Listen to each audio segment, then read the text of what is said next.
The Mediterranean at dawn hums with quiet purpose. Between Greece and Egypt lies an island that will one day give birth to Europe's first civilization, Crete. Around 7,000 BC, farmers from Anatolia crossed the sea in small boats, bringing seed sheep and the eternal hope that land could be tamed. They built reed huts, shaped clay into jars, whispered thanks to nameless gods. For millennia, life followed the rhythm of rain and sun goats on the hills, barley in the wind hearth, smoke rising. Crete was isolated enough for safety, yet close enough to the world to feel its heartbeat. Then around 3000 BC, bronze arrived, bright, sharp, and full of promise. To make it, they needed copper from Cyprus and tin from distant lands, so the islanders became sailors. Their wooden boats cut across the Aegean. Trade replaced isolation. Bronze transformed their tools, their art, and their ambitions. Villages grew into towns, huts into houses of stone, graves filled with beads, daggers and seals, the first hints of hierarchy. By 2600 BC, the hum of civilization was unmistakable. Narrow lanes wound between two-story homes. Potters' wheels spun for the first time. Workshops echoed with hammer strikes on bronze. Even storage jars were beautiful utility, and art merged effortlessly. Crete's people seemed incapable of ugliness. Their gods evolved with them. Hill spirits became household deities. Offerings of honey and grain appeared in cliffside shrines. They worshipped the living world, the sea, the mountains, the trees. In time, those whispers would become rituals of bulls and serpents, but here, the faith was still tender and close to the soil. Trade spread like fire. Obsidian from Melos, copper from Cyprus, ivory from Syria flowed through Cretan harbors, while their own pottery and textiles traveled outward. Without armies or conquest, Crete became the silent center of a growing web, a civilization bound by beauty and exchange. Life was fragile, though. The same sea that fed them could devour their ships. Earthquakes shook their valleys. Yet danger taught them resilience. They learned to live on the knife edge of fortune, to see risk as rhythm. Their humble clay tokens for trade would soon evolve into written symbols. Their chieftains into kings. Their homes into palaces. Imagine at dawn light spilling across limestone hills. Fishermen mending nets. Women grinding grain. Children chasing pigs between jars as tall as themselves. The air smells of olive wood smoke and salt. Somewhere beyond the horizon, the world waits, but here something stirs. Soon architects will raise palaces. Scribes will invent scripts. Sailors will chart empires of wind. But all of that begins in this moment, an island of farmers, artists, and dreamers watching the first spark of civilization catch the morning light. The narrator pauses as the sea breathes in the distance. Somewhere in that shimmer between sunlight and wave, Europe's first civilization opens its eyes. The dawn light over Crete grows brighter and sharper. The people who once shaped stone with patience now strike bronze with purpose. Around 2700 BC, the island begins to shimmer literally. Copper from Cyprus and tin from places as distant as Anatolia flow into Cretan hands, and when those metals meet in the heat of the forge, something miraculous happens. Bronze. Harder than anything they've ever known. A material that sings when struck, that bends the will of the craftsman instead of breaking it. In smoky workshops along the coast, men crouch beside clay furnaces that glow like miniature suns. Air is pumped through leather bellows. The fire roars, molten metal runs like honey into stone molds. When it cools, a new world begins: flat axes, daggers with silver hilts, sickles that slice through grain like whispers. Bronze turns survival into surplus. Surplus becomes power. And power, as always, demands architecture. The first builders of Crete are not kings yet, but you can sense their ambitions in stone. Villages that once sprawled loosely across hillsides begin to cluster around central courtyards. Mud brick gives way to limestone foundations. Wooden posts become columns. At Knossos, something vast is beginning to take shape, still modest, but deliberate, like a rehearsal for empire. Archaeologists will one day call this the prepalatial period, though the Minoans themselves would have called it simply life getting louder. The island hums with activity. Workshops multiply, trade routes expand, and the first hints of social hierarchy emerge. You can almost hear it in the rhythm of hammers, the clatter of potters' wheels, the bustle of markets along the northern coast. Knossos is not alone. Phaistos rises in the fertile Masara plain, its terraces commanding the view of rich farmland stretching toward the Libyan Sea. To the east, Malea takes shape as a harbor town of traders and artisans. Gornia, further along the coast, becomes a labyrinth of narrow streets and two-story homes, some of the earliest true towns in Europe. Each site hums like a workshop, connected to a single economic pulse. The island's geography plays its part perfectly.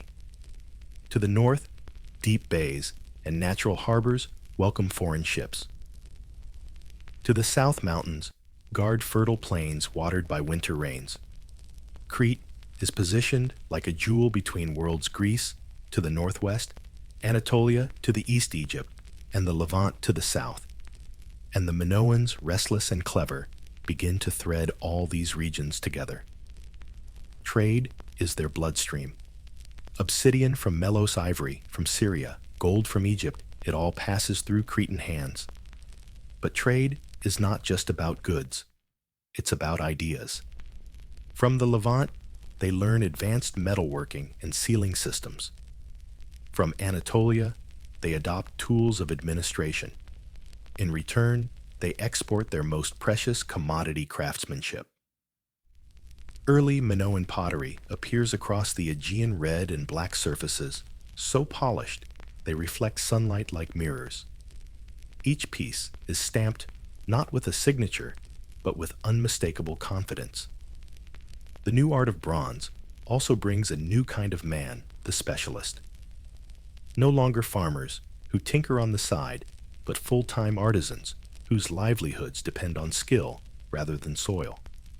These men, and sometimes women, form the embryo of a middle class supported by those who control surplus grain and trade routes. Out of this web of exchange and ambition, hierarchy crystallizes. Atop the villages rise local chieftains, patrons of craftsmen, guardians of storage, and increasingly the arbiters of divine favor. Burials tell their story. In cemeteries like Moklos, the differences between graves are suddenly dramatic. Some are shallow pits with a few clay vessels. Others are small stone chambers filled with gold diadems, carved seals, imported jars, and weapons forged by hands that understood beauty as much as lethality. One tomb contains a dagger with an ivory handle inlaid with silver wire, a weapon never meant to be used. Power has become performative, and with hierarchy comes ritual. The Minoans begin to formalize their beliefs, moving beyond the intimate cave shrines of their ancestors. High on the ridges, peak sanctuaries rise where villagers climb, carrying votive figurines and offerings of bronze. The gods are not yet Olympian, but older stranger, more natural: the mountain, mother the sky, bull, the snake of renewal. Their religion is a mirror of their island, elemental layered alive. Bronze also reshapes time itself. The agricultural calendar, once ruled by the slow patience of the seasons, now pulses to the rhythm of production and trade. Ships must sail when winds are right. Metal must be smelted before the harvest. Workshops run year-round potters and smiths, chasing the demand of markets beyond the horizon. For the first time, Cretans are not just living on their island, they are living from it. Picture a morning at Malea. Fishermen haul up nets heavy with tuna. Traders load amphorae of olive oil onto sleek wooden ships. Smiths stoke their furnaces, faces glowing with reflected flame. Children dart between storerooms stacked with pythoi massive jars of grain oil and wine. The air smells of smoke salt and ambition. Somewhere nearby, a potter's apprentice steadies his hands as the wheel spins faster than ever before. The rhythm of the island has changed. It beats like a forge. Even architecture begins to dream beyond necessity. Houses now include storage rooms, workshops, and second floors connected by staircases of cut stone. Drainage channels appear simple, yet astonishing in their foresight. The Cretans are learning not just to build, but to plan. And planning more than conquest will define their civilization. We can sense the shift in how they decorate their world. Pottery, once purely functional, now carries geometric patterns, spirals, triangles, rhythms of order, drawn from the same mathematical intuition that will later shape their palaces. Beauty becomes a language of control. If the world can be decorated, it can be understood. From the outside, this transformation must have seemed sudden. To those living through it, it was simply the next step, each invention born from yesterday's problem. Stone too soft. Try bronze. Storage too small. Build higher. Too much surplus. Trade further. No writing yet, but countless clay tokens stamped with seals keep accounts of grain and oil. Bureaucracy is quietly germinating in the shadows of the smithy. And yet, amid all this progress, the Minoans remain deeply human. Their art shows not war, but life harvests, animals' dances. It's tempting to imagine them as a people who valued grace over aggression, though history rarely grants such innocence for long. For now, though, they are builders, not destroyers. Their power flows not from conquest, but from connection. As bronze gleams in the sunlight, Crete ceases to be a backwater. It becomes a stage. The island's coasts glitter with new settlements, each one a spark in the growing constellation of Minoan civilization. You can almost hear it, the clang of hammers in the hills, the creak of ships at anchor, the chanting at mountaintop shrines.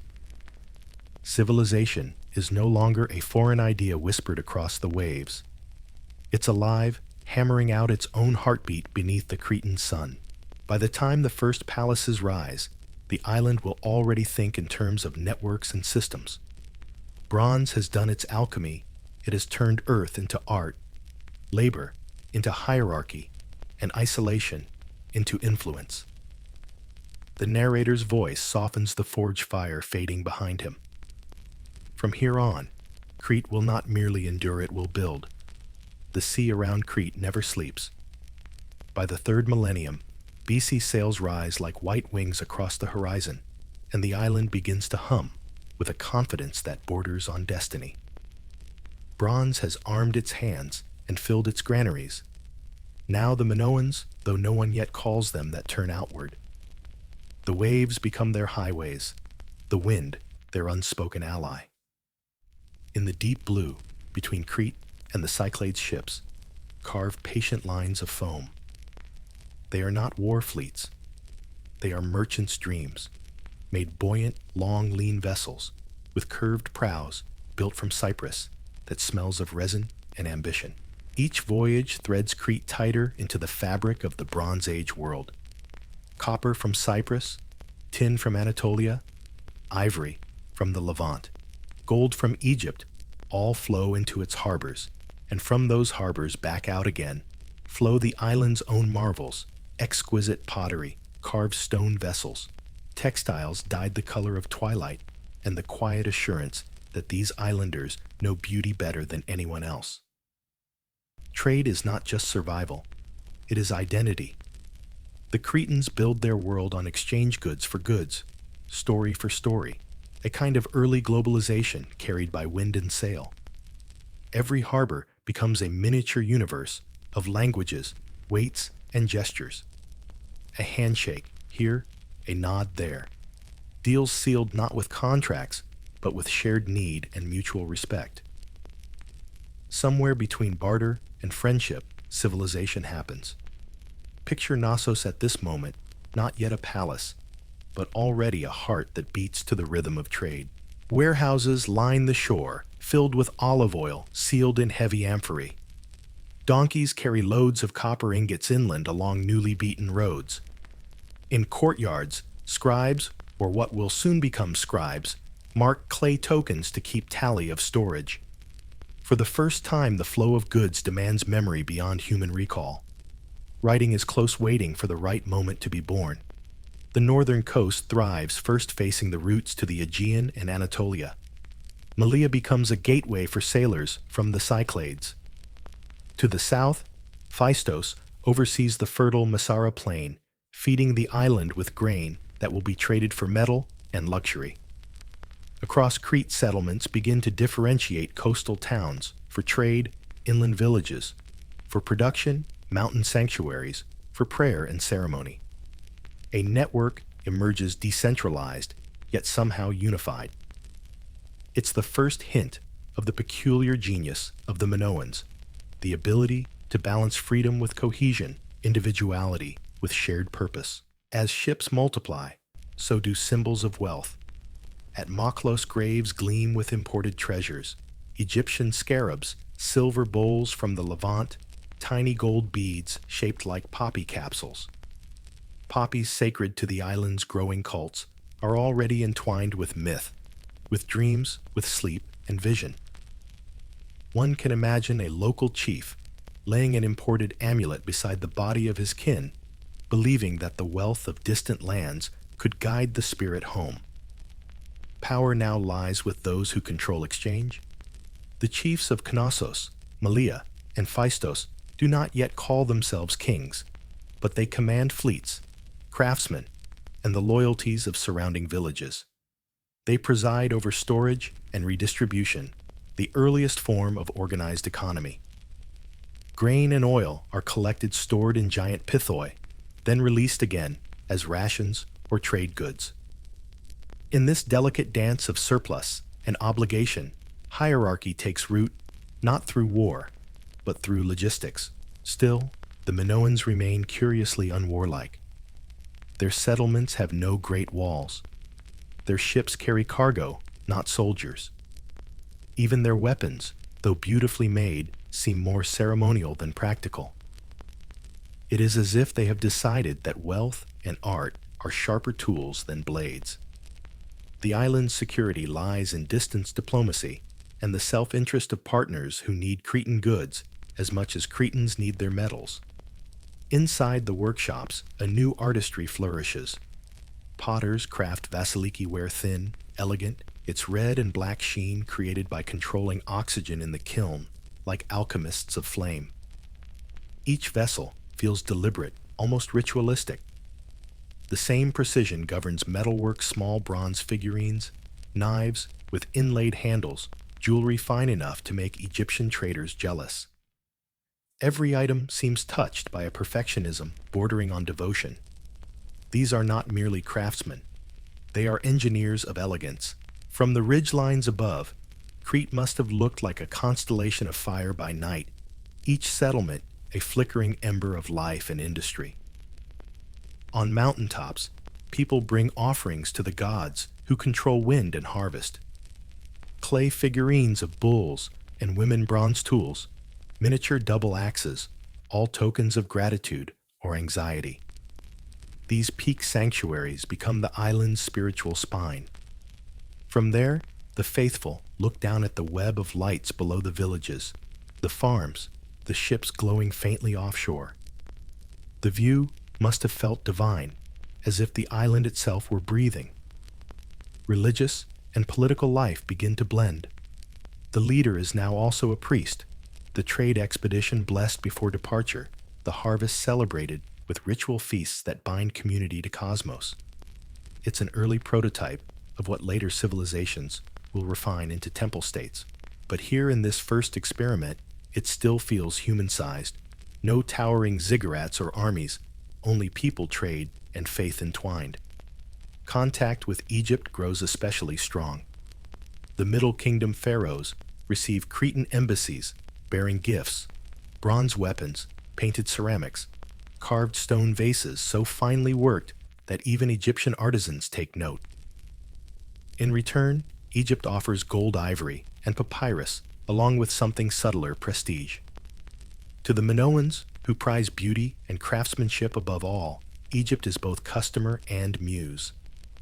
Frescoes on Crete will soon borrow Egyptian techniques, even as they invent new ones, transforming borrowed skill into something wholly their own.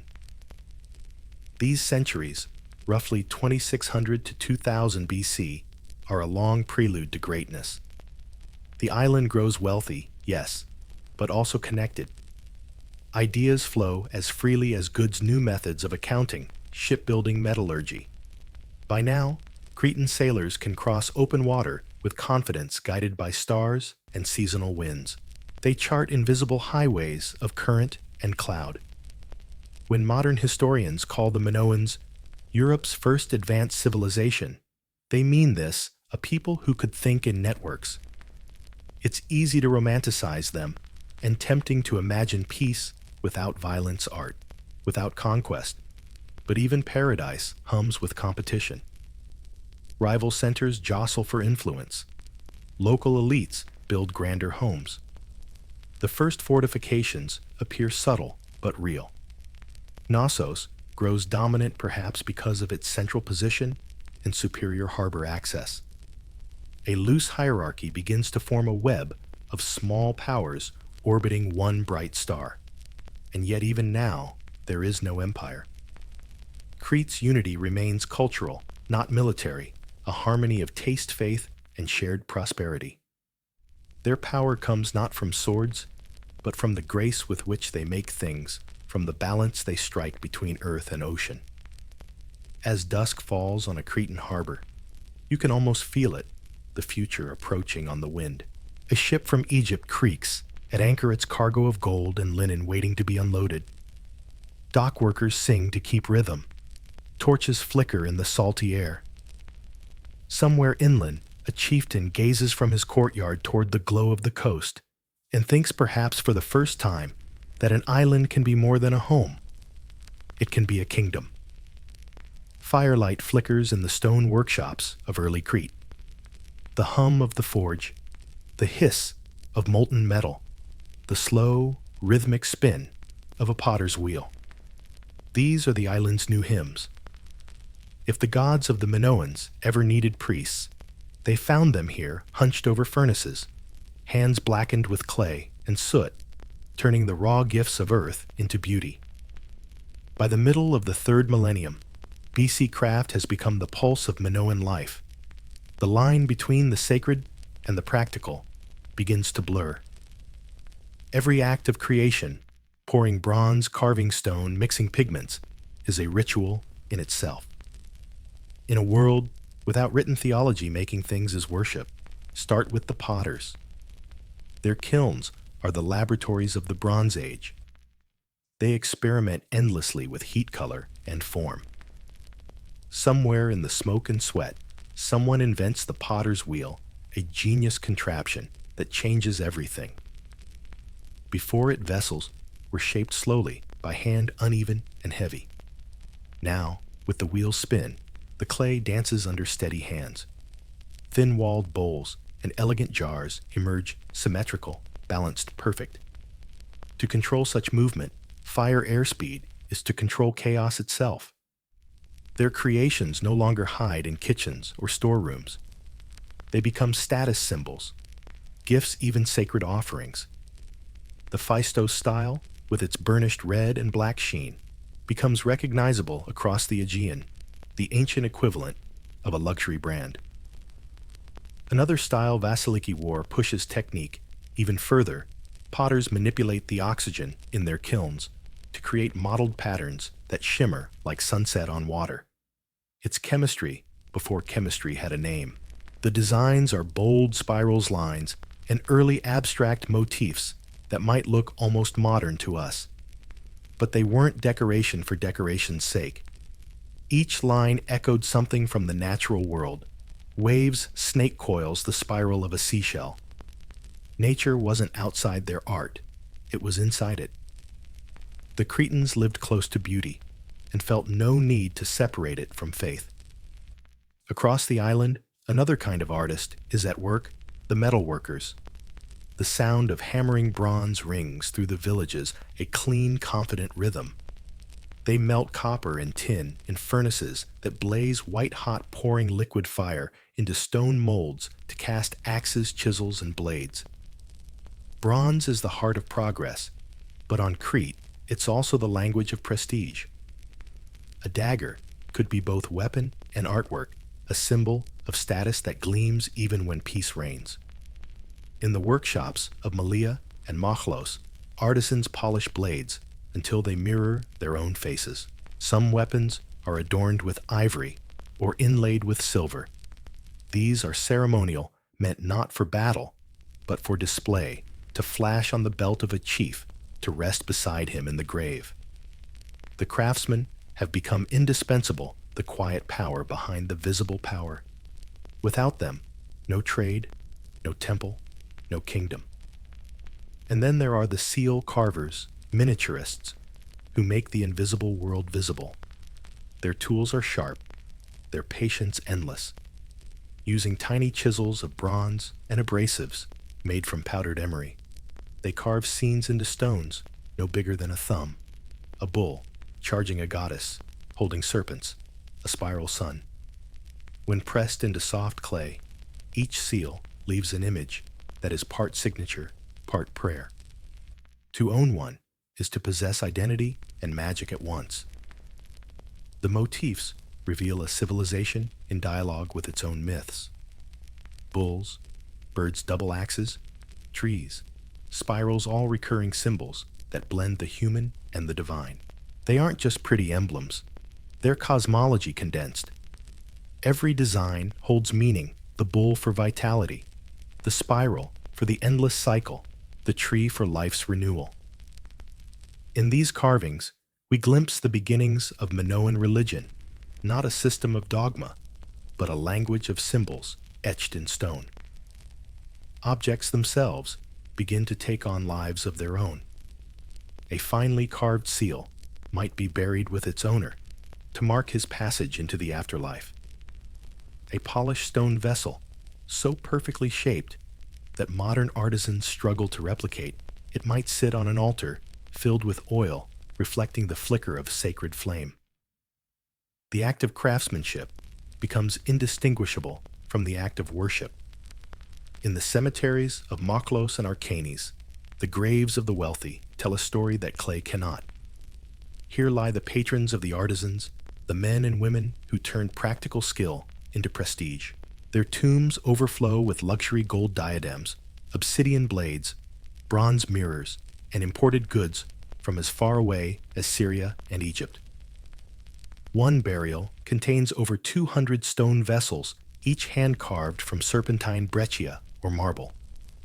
To create such objects required time, patience, and resources on a scale that only an organized society could sustain. The dead, it seems, wanted to take the entire economy with them. But wealth alone can't explain the artistry. There's something more at work here, a cultural philosophy that sees harmony as divine. Where Mesopotamia worshipped power and Egypt worshipped eternity, Crete seems to have worshipped balance. Their artisans pursued perfection, not through domination, but through flow between earth and hand, between craft and faith. A potter shaping clay is also shaping meaning. A metalworker heating bronze is performing transformation, a metaphor for the human soul refined through fire. The seal carver etching lines into stone is recording both commerce and cosmos. These people don't separate art from function, beauty from use, or the sacred from the everyday. It's all one continuous act of creation. The evidence of this mindset lingers in the archaeological record. Even mundane items, cups, jugs, tools bear the mark of elegance. The handles are curved, just so the lines balance the proportions satisfying. This isn't mere utility. It's the belief that beauty keeps the world in order. Meanwhile, innovation races ahead. Techniques spread between workshops like whispers carried on wind. The potter's wheel is perfected. Bronze alloys become more reliable. Carving grows more intricate. Somewhere on the island, an apprentice makes a mistake, overheating a kiln, cracking a vessel, and learns something new about heat control. Knowledge spreads, not by writing, but by doing. Every experiment is a footstep toward mastery. Trade accelerates this learning. Foreign artisans visit. Cretans sail abroad. Each encounter leaves a trace, new motifs, new methods, new materials. The Minoans absorb everything, transform it, and send it back into the world more refined. They are the Bronze Age's great synthesizers. In these centuries, the Minoan workshop is both factory and temple. The air smells of smoke and wet clay, of sweat and oil. Workers hum as they shape the next generation of miracles. Each spark from the forge reflects on walls painted with ochre. Each pot lifted from the kiln carries the promise of perfection. Somewhere nearby, a child watches his father carve a sealstone and learns that in Crete, the divine doesn't dwell in the heavens, it lives in the hands. By the time these craftsmen's grandchildren are grown, their legacy will shape palaces and sanctuaries alike. Their mastery of material will become the foundation of architecture, art, and administration. But for now, they remain anonymous saints of creation, men and women, who without ever writing a word, taught the island how to dream in color, metal, and form. The story of the Minoans now turns from villages and workshops to something altogether more astonishing: monuments that seem to have grown straight from the earth itself. Around 2000 BC, on the gentle slopes of Knossos, the hills begin to move. Thousands of tons of rock and clay are carved, stacked, and fitted together with the precision of a jeweler's hand. From this dust rises Europe's first palace, a labyrinth of corridors, courtyards, and stairways that feels less like a fortress and more like a living organism. It's the dawn of the palatial period, a moment when the island stops improvising and begins composing symphonies in stone. These new centers, Knossos, Phaistos, Malia, Zakros, are not castles built for defense. They are hub circuits of administration, faith, and economy woven into architecture. The walls do not intimidate, they invite. The courtyards open to the sky, as if the buildings themselves are breathing. At Knossos, the builders flatten the crest of Kefala Hill to lay foundations for something vast. The central courtyard, 50 meters long and perfectly oriented north to south, becomes the palace's heartbeat. Around it spread hundreds of rooms, storerooms lined with giant pithoi workshops, humming with craftspeople, and administrative chambers, where officials tally grain and oil with clay tablets and styluses. Above residential quarters rise in tiers sunlight, filtering down through light wells and polished gypsum walls that glow like ivory. The engineering is breathtaking. Columns taper from top to bottom, the reverse of later Greek styles, painted red and black, their smooth surfaces supporting lintels of limestone and cedar. Wooden beams are worked into the masonry to absorb earthquake shocks, a design so clever that parts of the palace will survive 3 millennia of tremors. Rainwater runs through terracotta pipes into settling basins, while waste drains away through stone-built sewers. There are staircases that curve gracefully downward, lustral basins that shimmer with ceremonial water, and frescoed chambers whose walls dance with dolphins and lilies. To modern eyes, it looks like a palace. But to the Minoans, it was something more: a city, a sanctuary, and a symbol. Each room served a purpose in the great choreography of administration. Storage magazines held grain oil and wine. Scribes recorded deliveries and distributions in a script we call Linear A, still undeciphered. Their tablets list numbers, quantities, perhaps even taxes. If Mesopotamia invented writing to manage empire, The Minoans perfected it to manage harmony. Here, bureaucracy becomes art. The palace is not the product of tyranny, but of cooperation. Farmers, sailors, craftsmen, and priests, all threads in a system of astonishing efficiency. This is governance by organization, not by sword. The Minoans may not have known the word bureaucracy, but they lived it, tallying jars, sealing goods, timing shipments with the rhythm of the winds. At Phaistos, overlooking the fertile Masara plain, another palace rises a sister to Knossos, but with its own soul. From its western terrace, one can see the sea glittering beyond fields of barley.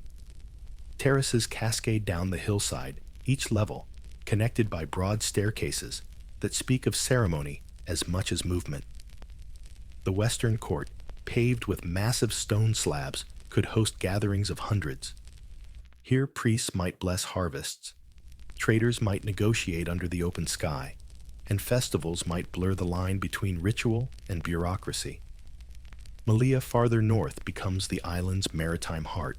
Its palace sprawls near the sea, filled with workshops and storerooms.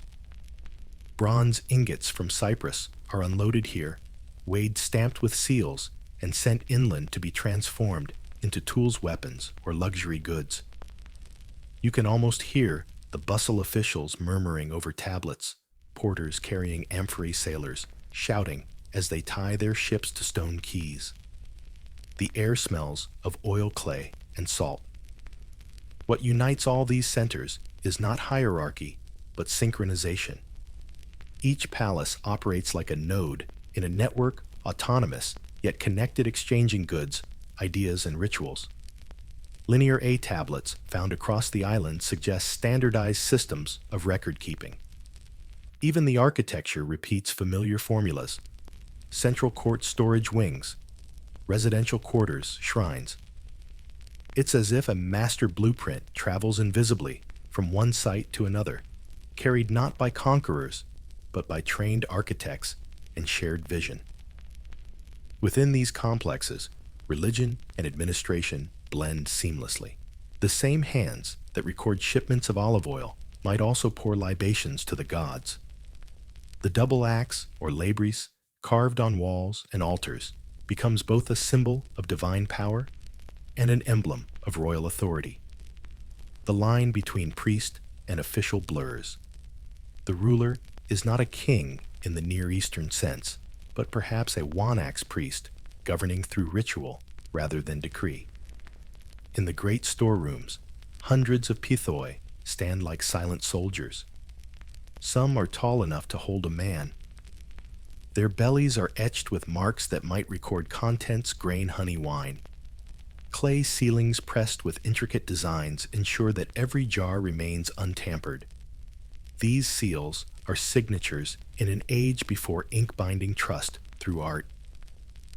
A single miscounted amphora could ripple through the system, so precision becomes sacred. The Minoans have invented not only trade, but accountability. The palaces hum with specialization. One wing might echo with the tap of chisels on soft gypsum as carvers shape ceremonial vessels. Another smells of wet clay from pottery workshops. The upper stories house fresco painters who grind pigments from crushed minerals: azurite for blue hematite, for red malachite for green. Their murals turn corridors into living stories. Bulls charging through stylized fields, acrobats vaulting mid-air, women in flounced skirts, leading processions of offerings. It's administration, through inspiration, a government that decorates itself. And still, no walls, no fortifications guard these cities. The Minoans trust the sea, their ships, and perhaps their diplomacy. Their power flows outward through commerce, not conquest. To outsiders, these palaces must have seemed miraculous, orderly, radiant, open. Even Egyptian scribes record visiting envoys from an island called Keftiu, who bring tribute of gold cups and exotic stone vessels. The palaces are advertisements of peace that somehow command respect. Inside, everything has its place. Drainage runs beneath the floors. Light wells draw in air doorways align with the path of the sun. The builders think not only vertically, but cosmically. Their architecture seems to negotiate between heaven and earth. When sunlight floods the central court at midday, it feels choreographed, an offering of illumination itself. Knossos especially must have dazzled. Multi-story halls connected by staircases, colonnades framing open spaces rooms, named later by archaeologists, with awed reverence the throne room, the Queen's Megaron, the Grand Staircase. The precision of its construction alignment proportion drainage suggests architects who calculated as carefully as they prayed. In these walls, we witness the birth of organized civilization in Europe, while the rest of the continent still lives in wooden huts and tribal councils. Crete hums with record-keeping resource management and artistry that feels almost modern. The Minoans have invented the middle ground between chaos and tyranny bureaucracy with a soul. As the camera pans across the palace ruins today, you can still trace their genius, the stone bases of once red columns, the faint grooves of ancient plumbing, the rhythm of doorways leading into shadow. Imagine it complete frescoes, bright amphorae, full musicians echoing through the courts, priests chanting at altars, while administrators count offerings in the next room. A civilization running so smoothly that even its accounting feels like music. The palaces of Crete don't just stand, they breathe. Beneath their painted walls and polished floors hums a network of pipes, drains, and channels so sophisticated that even Roman architects 2,000 years later would have nodded in respect. Civilization, it turns out, isn't just built on art and trade, it's built on plumbing. Step inside Knossos, and you immediately sense it. This is not the Bronze Age you were expecting. The air feels cooler, the light fresher. You follow a stairwell, spiraling down into the heart of the palace, and there it is, an ancient engineering marvel that somehow feels oddly modern.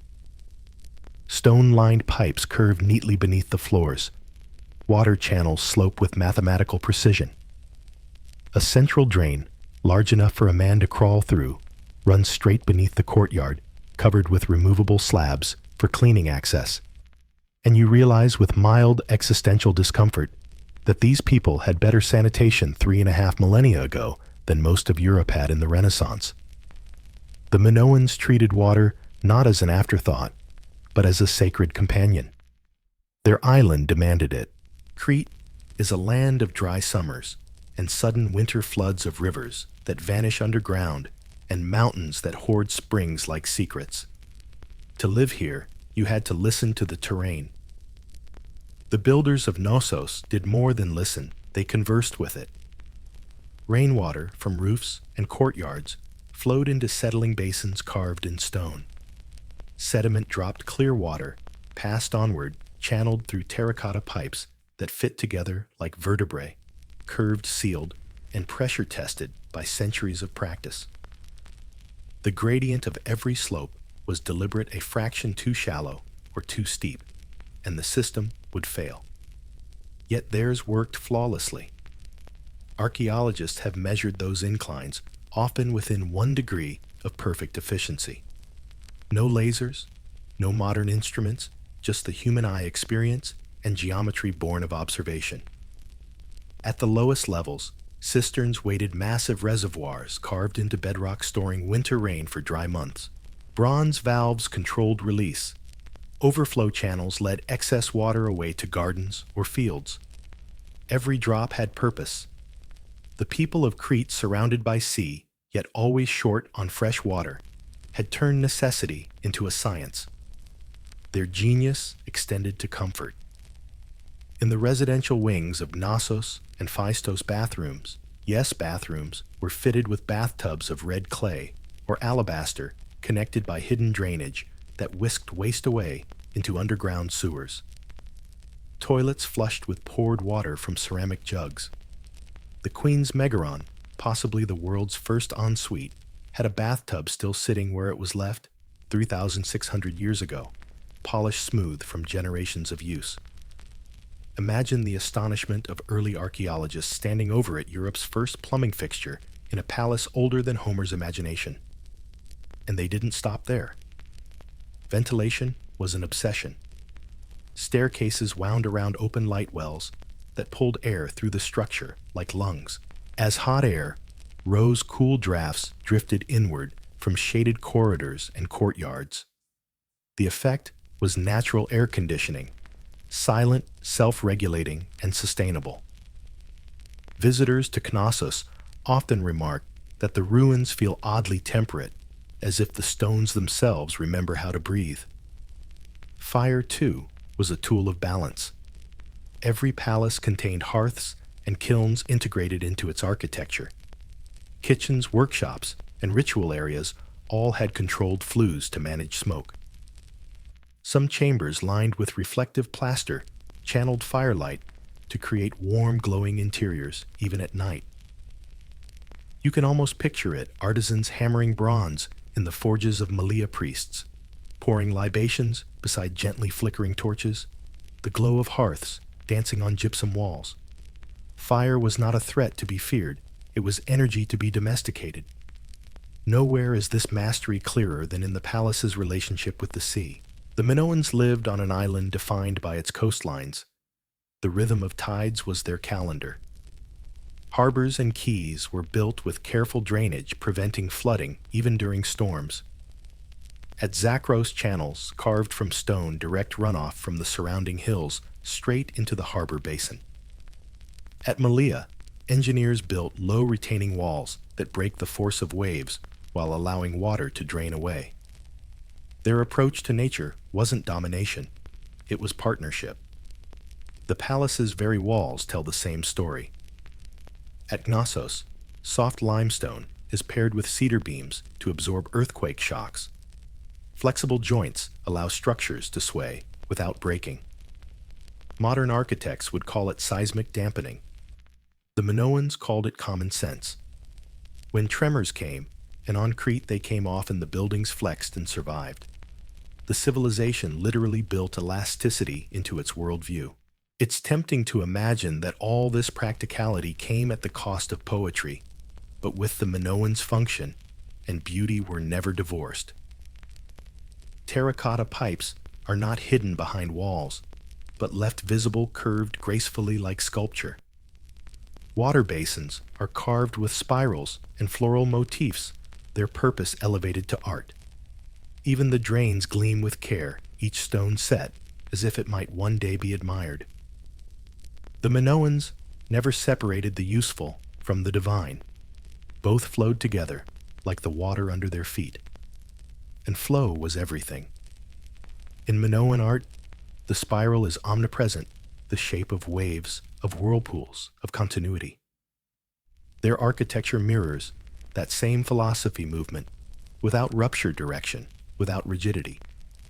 Water, fire, air, and stone each integrated into a system that seems almost alive. It's as if the entire palace were designed not to resist nature, but to join it, to pulse with its rhythm. Contrast this with later Europe, and the irony becomes delicious. In the centuries when medieval kings were defecating into moats and praying for divine plumbing, Minoan queens were soaking in bathtubs with functioning drains. In London's 1300s, sewage flowed through the streets. In Knossos' 1600s BC, it flowed through terracotta pipes. Civilization, it seems, does not move in straight lines. It meanders like water, sometimes more advanced in its beginnings than in its middle. Archaeologists often describe the Minoans as the engineers of elegance, and it's easy to see why. Their systems worked not through brute force, but through grace. They understood gravity pressure and the patience of slow flow. Their tools were simple, but their intuition was profound. In every cistern, every pipe, every slope of stone, you can feel the intelligence of a people who saw the elements not as obstacles, but as collaborators. Imagine standing in the central court at Knossos during a sudden downpour. Rainwater slides across smooth flagstones, disappearing neatly into drains beneath your feet. A few hours later, the same water trickles through filters, re-emerges as drinking water in a basin where priests perform libations to a goddess of fertility. Nature's cycle, harnessed, purified, and spiritualized, all within the architecture of a single building. In a sense, the Minoans achieved something more than comfort. They achieved dialogue with their environment. Their engineering wasn't about control, it was about choreography. The palace, the mountain, the sea, and the sky all performed in tune. And somewhere in that chorus of water and fire, humankind learned one of its first great lessons, that civilization is not a war against nature, but an alliance with it. By 1700 BC, the island of Crete no longer looks outward in curiosity it commands. Across the Aegean sails bloom like petals on blue water, and nearly all of them bear Cretan designs, curved prows, long narrow hulls, crews moving with the practiced rhythm of the sea. The Minoans have become what later generations would call thalassocrats, rulers of the sea. Yet theirs is an empire without walls, without soldiers patrolling the edges. Their borders are waves, and their rule is written in trade. Picture a dawn departure from the harbor of Malea. Bronze light glints off a fleet of merchant ships preparing to leave for Egypt. Each hull is a marble cypress planks joined by mortise and tenon seams sealed with resin and linen. Rows of oars line the sides. A single square sail hangs ready to catch the morning breeze. Onshore priests pour wine into the sea for luck.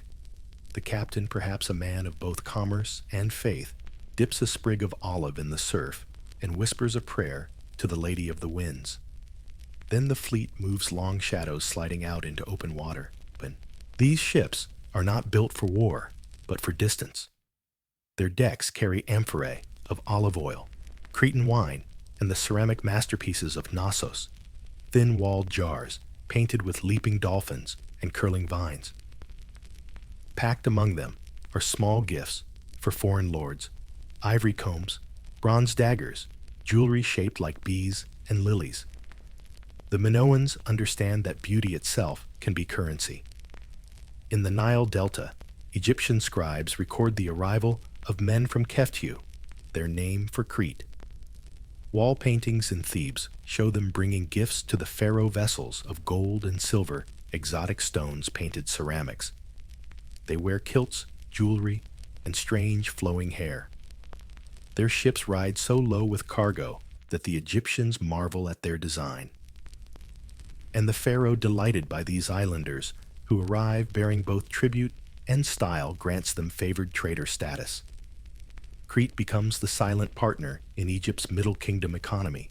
To the east, Minoan sailors dock at ports along the Levant, Byblos, Ugarit, and perhaps farther still. Their pottery appears everywhere unmistakable in its polish and color. In return, they bring back cedarwood silver and the sacred oils of Canaanite temples. Trade in these hands becomes diplomacy. The Minoans don't conquer cities, they befriend them. The Aegean, once a barrier of islands, now feels like a Minoan lake. The Cyclades are way stations, each harbor, echoing with the same dialect, the same painted pottery, the same songs.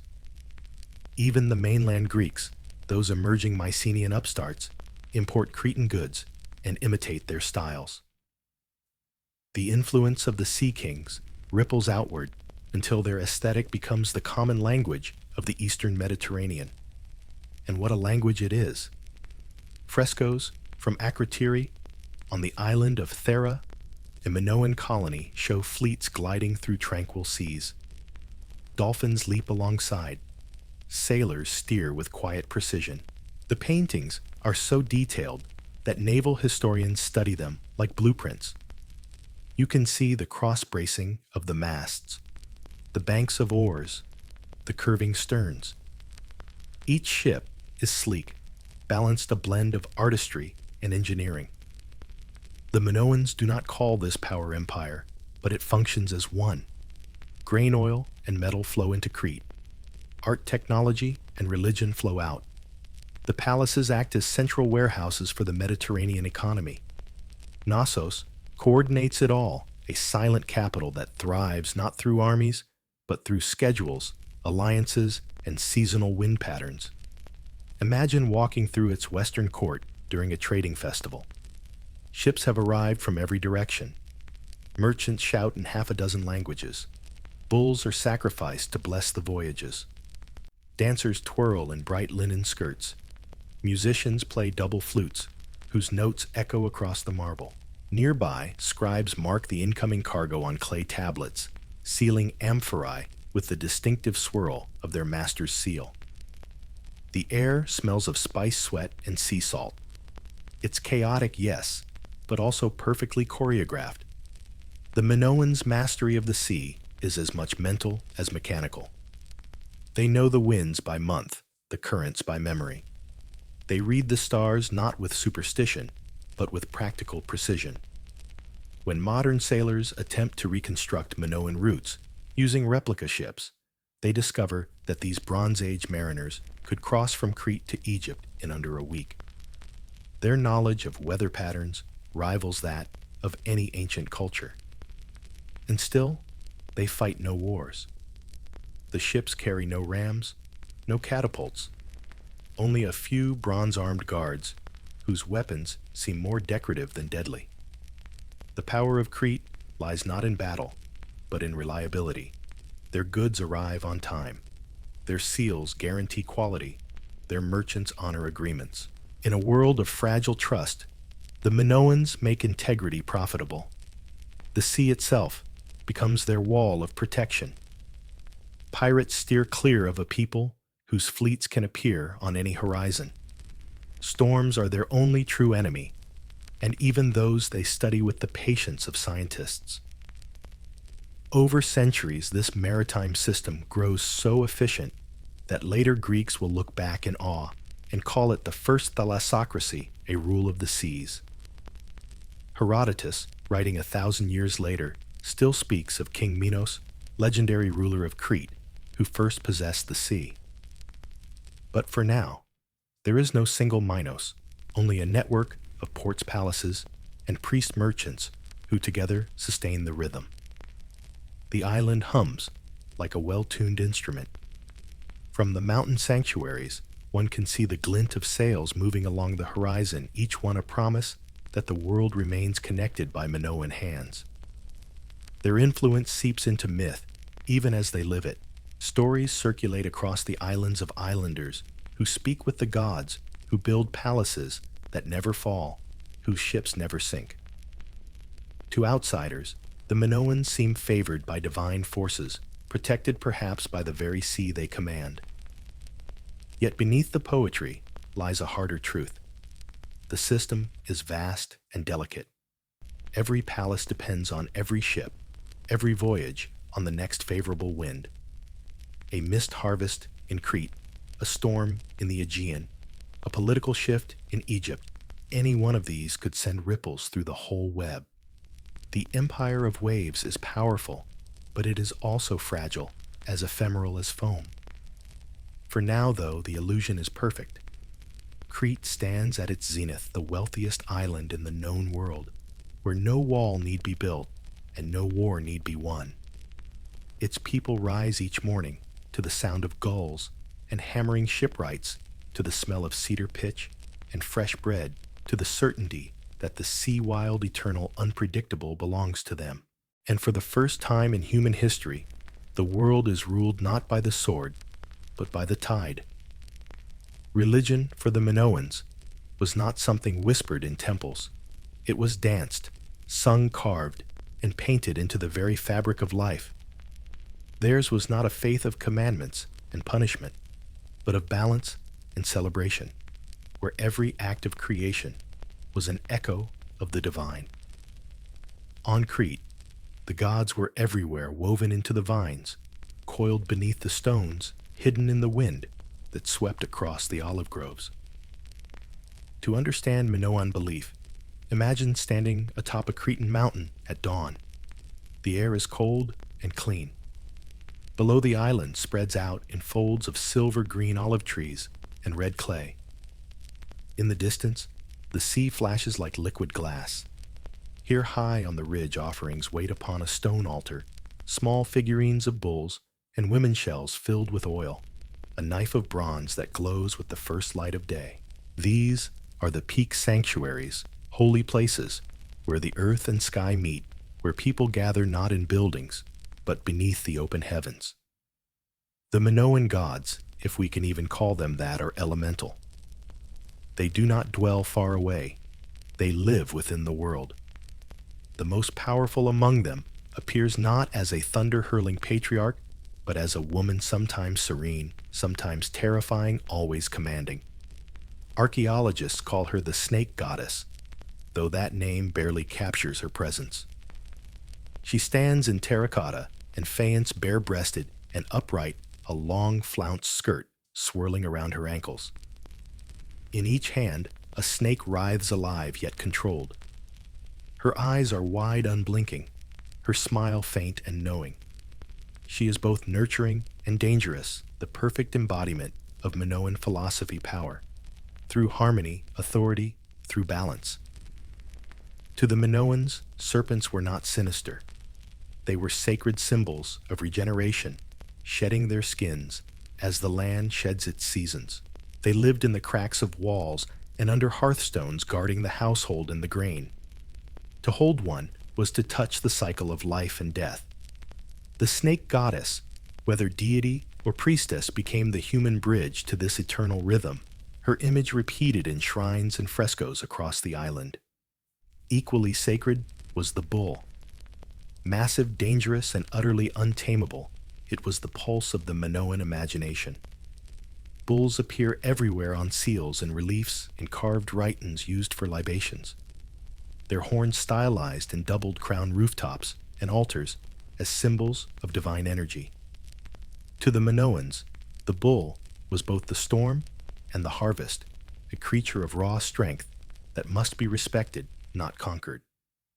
And yet, they found a way to meet it halfway in the extraordinary ritual of bull leaping. No other ancient spectacle quite compares. In the frescoes of Knossos, we see it frozen mid-motion, a sleek bull charging across the arena muscles, coiled in fury. Before it, a young man grasps its horns, vaults forward in a single fluid arc, flips over its back, and lands behind it as two women stand poised at either end, one ready to catch him, the other, perhaps offering a farewell gesture.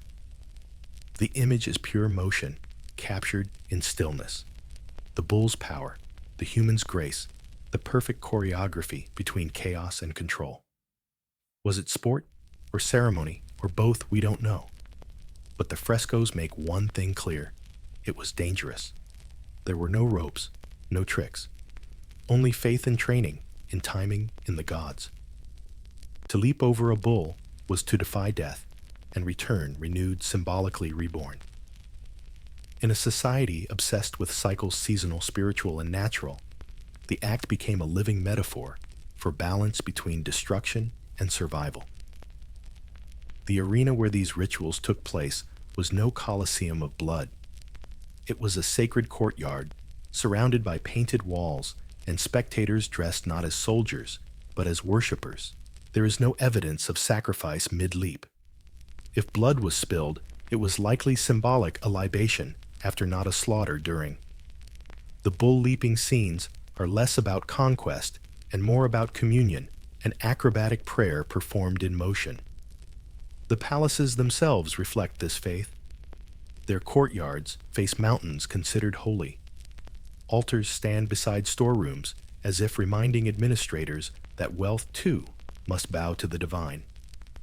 On rooftops and parapets, great stone horns of consecration rise in silhouette, framing the sky.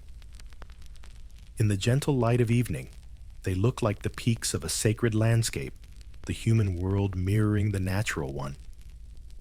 Caves, too, were sanctuaries. In their cool depths, the Minoans left offerings of clay figurines and cups filled with honey or wine. They believed such spaces led to the womb of the earth, to gods of fertility and rebirth. The cave at Mount Ida, legend would later say, was where Zeus himself was hidden as an infant from his devouring father. But long before Greek myth laid claim to it, that cave was Minoan, a place where prayers echoed like the pulse of the island's heart. Women appear everywhere in this religion. They dance, pour libations, hold serpents, wear crowns. If the men of Crete ruled the ships, the women ruled the spirit. Priestesses seem to have led the major rites, perhaps even controlled the temples and treasures. The Minoan world, it seems, did not divide authority between genders. It shared it, a balance mirrored in their art, male and female figures, moving together in ceremony distinct but harmonious. Even their gods appear less hierarchical than relational.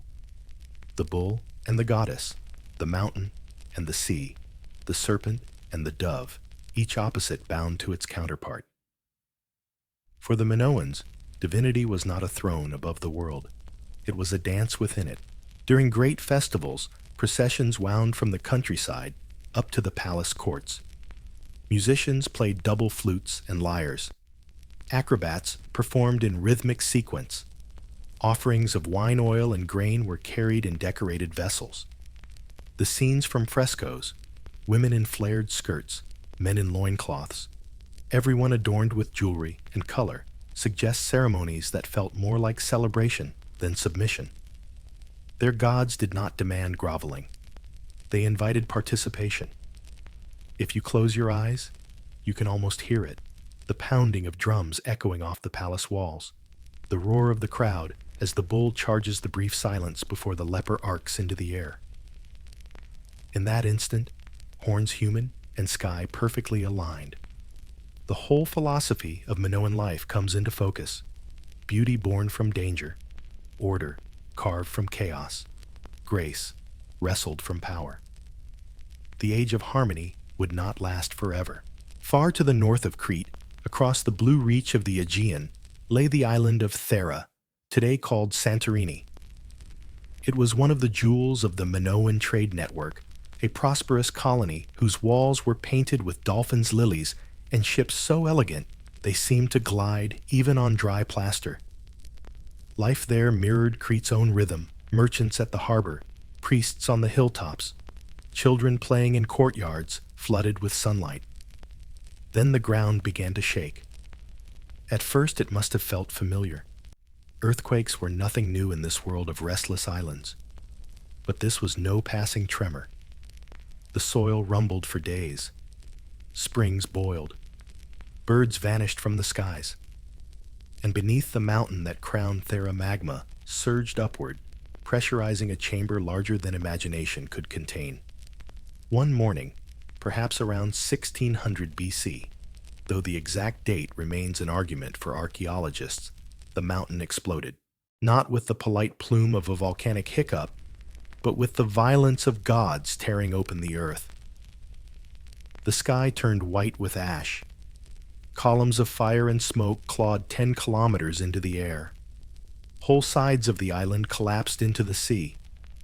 The explosion was 4 times more powerful than Krakatoa, strong enough to be heard as thunder in Egypt.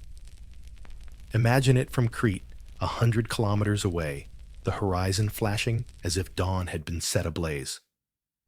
A roar like continuous thunder rolls across the waves. For days, perhaps weeks, ash rains down fine gray, relentless. The sun turns copper. The air tastes of salt and stone. Farmers watch their crops wither beneath the strange snow. Sailors tie their ships to quays thick with falling dust. The sea, once their ally, begins to betray them. Because the eruption did not end with fire, it ended with water. When the caldera of Thera collapsed into the emptied magma chamber, the sea rushed in, displacing unimaginable volumes. A wave rose, then several towering walls of water that fanned outward across the Aegean. When they struck Crete's northern coast, they were higher than the palace roofs. Harbors vanished. Ships splintered against stone. The warehouses of Knossos and Malea, were swallowed whole. Olive groves turned to marshland overnight. The sound of it, the roaring, the sucking retreat, the silence afterward must have felt like the end of the world. And yet Crete did not die. Knossos perched inland survived the waves. Ash blanketed its courtyards, but did not bury them. The palaces of the south Phaistos Zakros remained standing though shaken. When the sky finally cleared, the survivors emerged into a changed world. The northern horizon, once marked by Thera's proud peak, was now an open wound, a caldera filled with smoking water.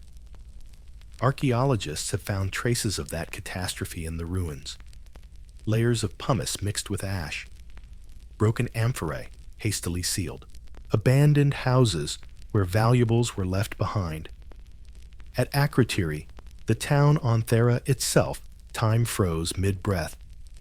Streets, walls, and frescoes were preserved beneath meters of ash eerily intact, like a Bronze Age Pompeii without bodies. The people had fled before the eruption. We don't know where they went, perhaps to Crete, perhaps elsewhere, but their art survives whispering of a civilization, interrupted rather than ended. The disaster must have shaken faith itself. The Minoans, who had long seen nature as partner and deity, suddenly faced its cruelty. Mountains that had seemed sacred now spewed death. The sea that had cradled them turned against them. The gods of balance had tipped the scales. How does a civilization that worships harmony reconcile with such chaos? And yet they did. Within a generation, the palaces were rebuilt larger, richer, more ornate than before. This is one of history's quiet miracles. After what may have been the worst natural disaster of the ancient world, the Minoans refused collapse. They painted their walls again, danced their festivals, again sent their ships back into the water. It was as if rebuilding itself was an act of faith. Still, traces of trauma linger in their art. The newer frescoes, for all their beauty, show subtler tones, less wild nature, more ceremony, more control. The human figures stand taller, more deliberate, as though order itself had become sacred. The snake goddess reappears serene, but now surrounded by symbols of protection, lions, doves, and double axes. Even the bull-leaping scenes feel tenser, the acrobat's flight, thinner between life and death. Across the sea, stories begin to form. To later Greeks, the memory of a drowned island will survive as myth, the lost world of Atlantis destroyed in a single night by divine wrath. To the Egyptians, perhaps the Minoans' pleas for aid will become legends of foreigners who came from the sea bearing sorrow. Every great myth needs a catastrophe. Every catastrophe breeds myth.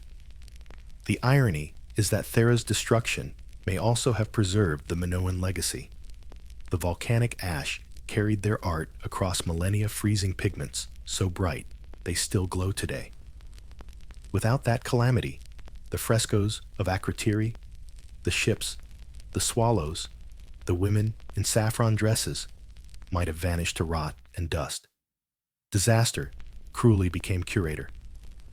But for those who lived through it, the balance was gone.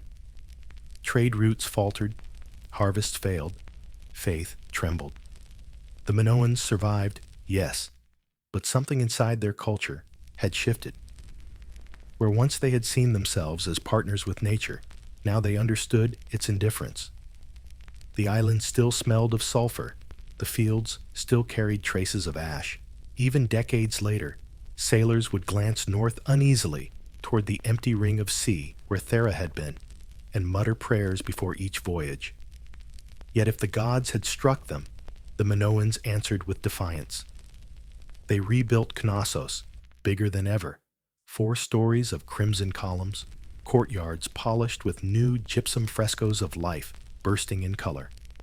They refused to be a civilization of ruins. In the face of ash and flood, they reaffirmed their devotion to beauty, to order, to the idea that art could hold chaos at bay. That resilience would become their legend. When the ash finally settled and the seas grew calm again. Crete did not mourn, it reinvented itself. The island rose from its scars with a kind of radiant defiance, as though the gods themselves had demanded proof that beauty could outlive catastrophe. The palaces that had cracked and smoldered during the age of earthquakes and fire were not merely repaired. They were reborn, larger, grander, and impossibly elegant. It was the second flowering of Minoan civilization, and for a brief golden century, Crete became the jewel of the Bronze Age world. At Knossos, the builders returned with new precision.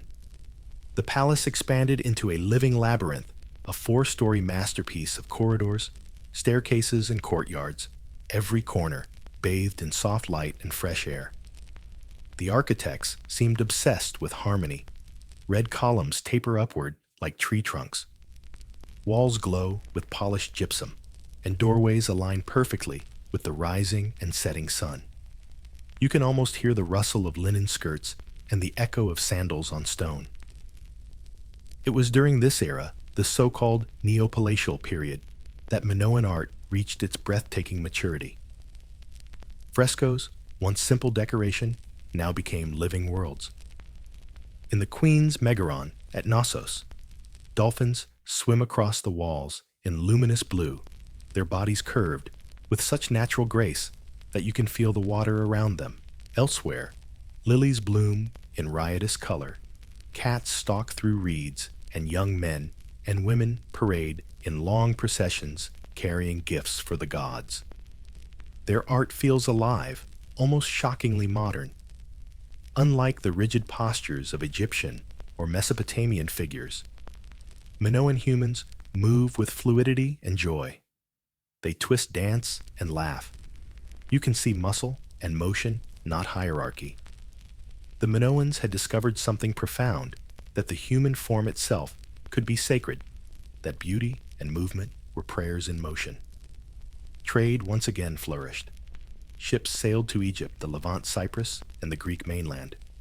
Their holds overflowed with amphorae of oil wine and saffron, the latter so precious it was painted into murals where women plucked the crimson threads of crocus flowers like harvesters of sunlight. In return, gold, ivory, and luxury goods flowed back to Crete. The palaces became both temples and trade centers, warehouses and art galleries, banks and sanctuaries. But this was not the greed of empire, it was something subtler. The Minoans didn't hoard their wealth, they displayed it. Everywhere you looked, color shimmered. Floors inlaid with obsidian and faience tiles. Walls painted with flying fish and lilies. Vessels carved from crystal so thin they catch the light like water.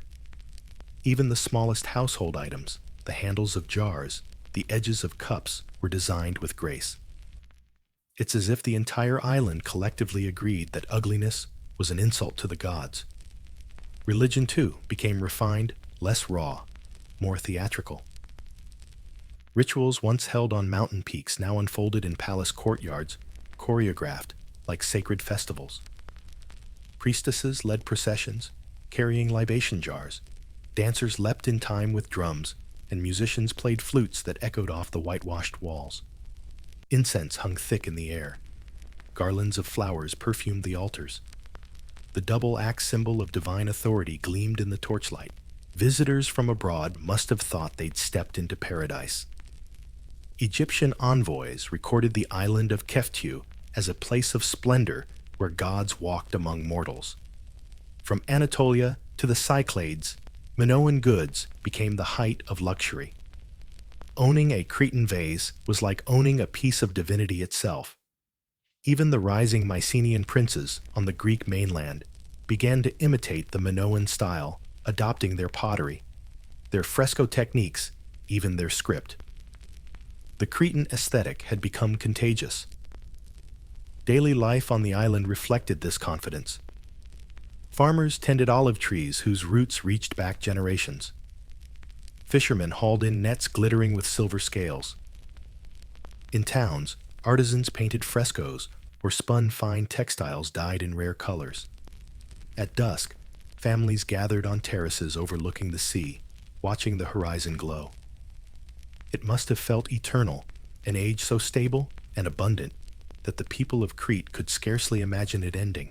Yet for all their sophistication, the Minoans still lived close to the raw elements. Earthquakes trembled underfoot. Volcanoes smoldered beyond sight.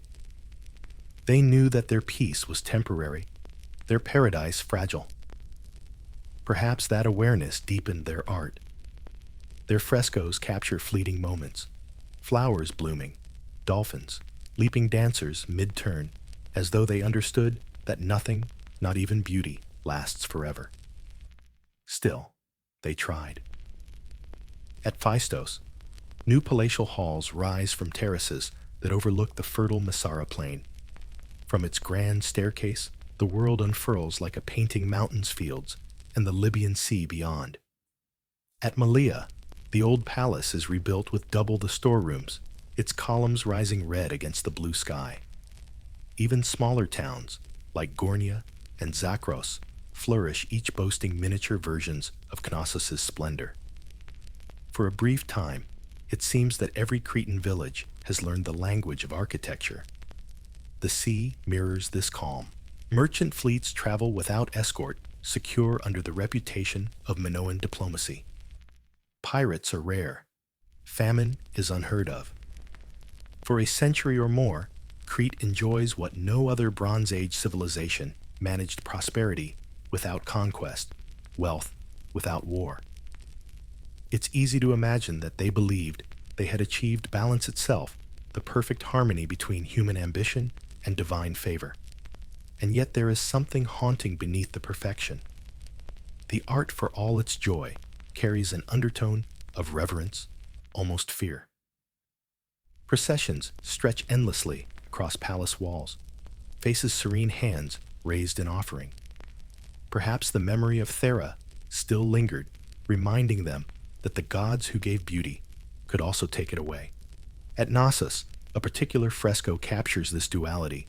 A priestess, in flowing blue robes, raises a chalice toward a hovering griffin, a creature, half lion, half eagle, both gentle and terrible.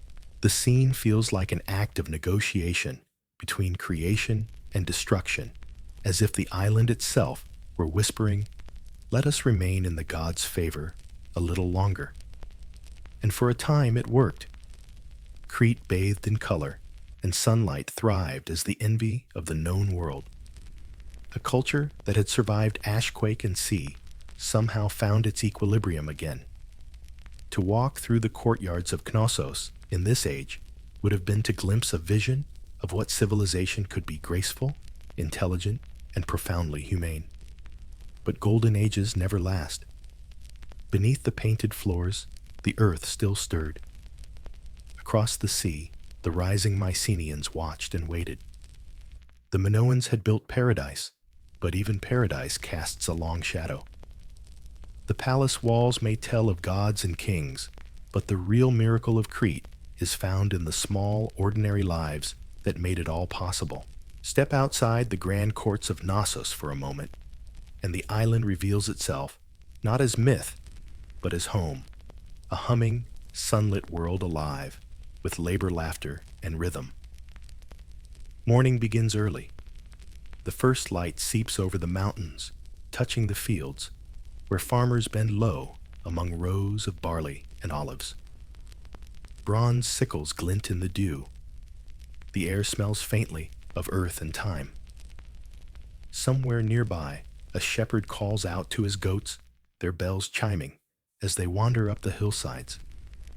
The world wakes not to the clang of swords, but to the soft percussion of work, the scrape of hoes, the creak of wooden wheels, the steady beat of feet on packed soil. Breakfast is simple, but exquisite: barley bread, baked the night before, dipped in olive oil, so green it catches the light like glass. Figs, honey, and a small wedge of goat cheese follow. If you were lucky enough to live near the coast, perhaps a grilled fish joins the plate. The Minoans knew pleasure in moderation. Even their meals taste of harmony. By mid-morning, the markets come alive. In every town from the port of Knossos To the inland streets of Archanes, traders set up stalls beneath linen awnings. Amphorae of wine and oil gleam in the sunlight. Women in layered skirts barter over fresh herbs, saffron, oregano, and coriander. Fishermen arrive with baskets of octopus and sea bream. Potters line up their gleaming wares painted with spirals and shells. A merchant from the Cyclades unfurls a roll of dyed cloth blue as a summer storm. Voices rise in good-natured argument, the universal language of commerce. No coinage yet. This is still the age of exchange. Barter weight and seal rule the day. A jar of oil for a jug of wine. A bracelet of bronze for a goat. Seals carved with family emblems are pressed into soft clay, certifying ownership and trust. Each one is a miniature masterpiece, an identity card that's also a work of art. You can almost hear the slap of clay, the murmur of the deal, sealed with a handshake and a smile. Children weave through the crowd chasing stray dogs.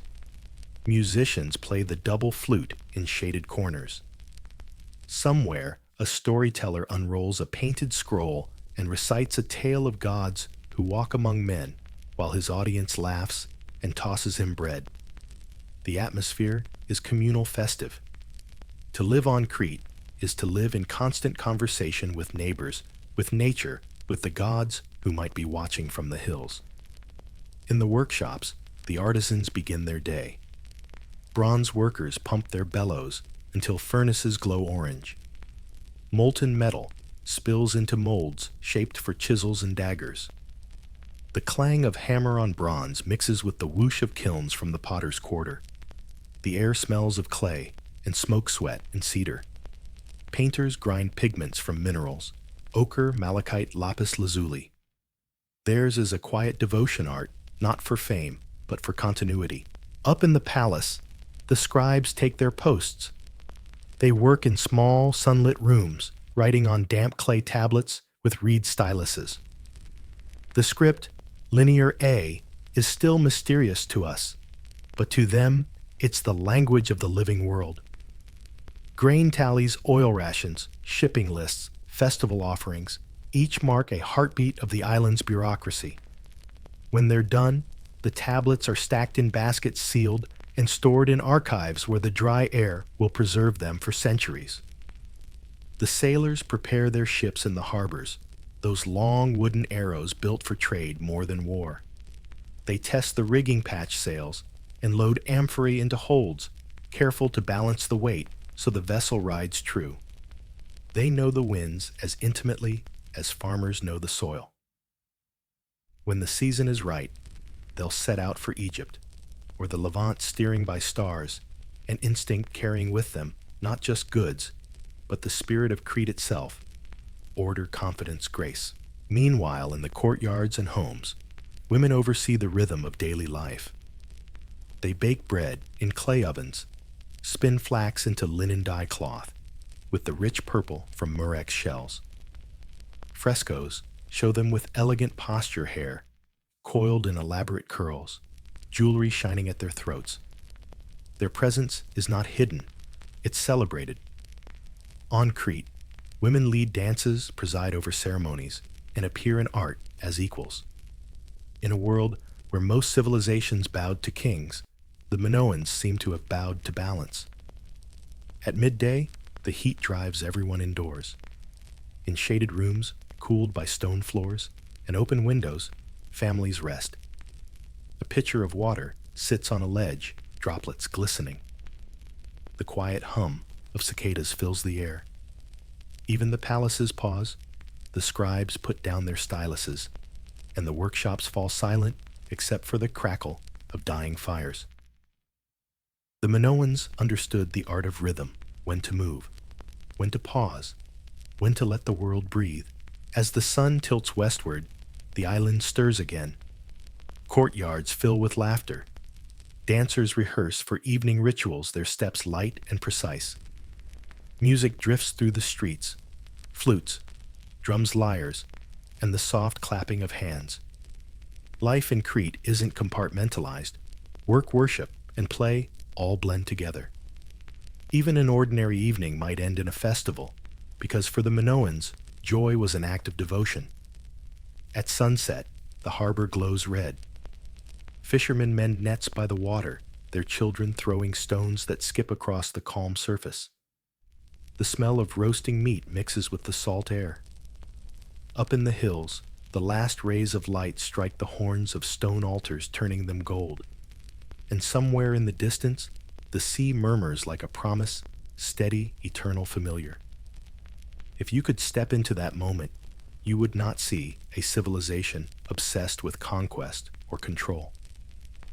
You would see people who had mastered something rarer, how to live beautifully. Their cities are clean, their art, joyous, their lives, measured but full. The Minoans built no pyramids, no empires, no monuments to ego. They built homes that caught the sun temples, that welcomed wind and hearts, that trusted in rhythm and craft. The world they built was not about dominance, but about design, a civilization tuned to the frequency of life itself.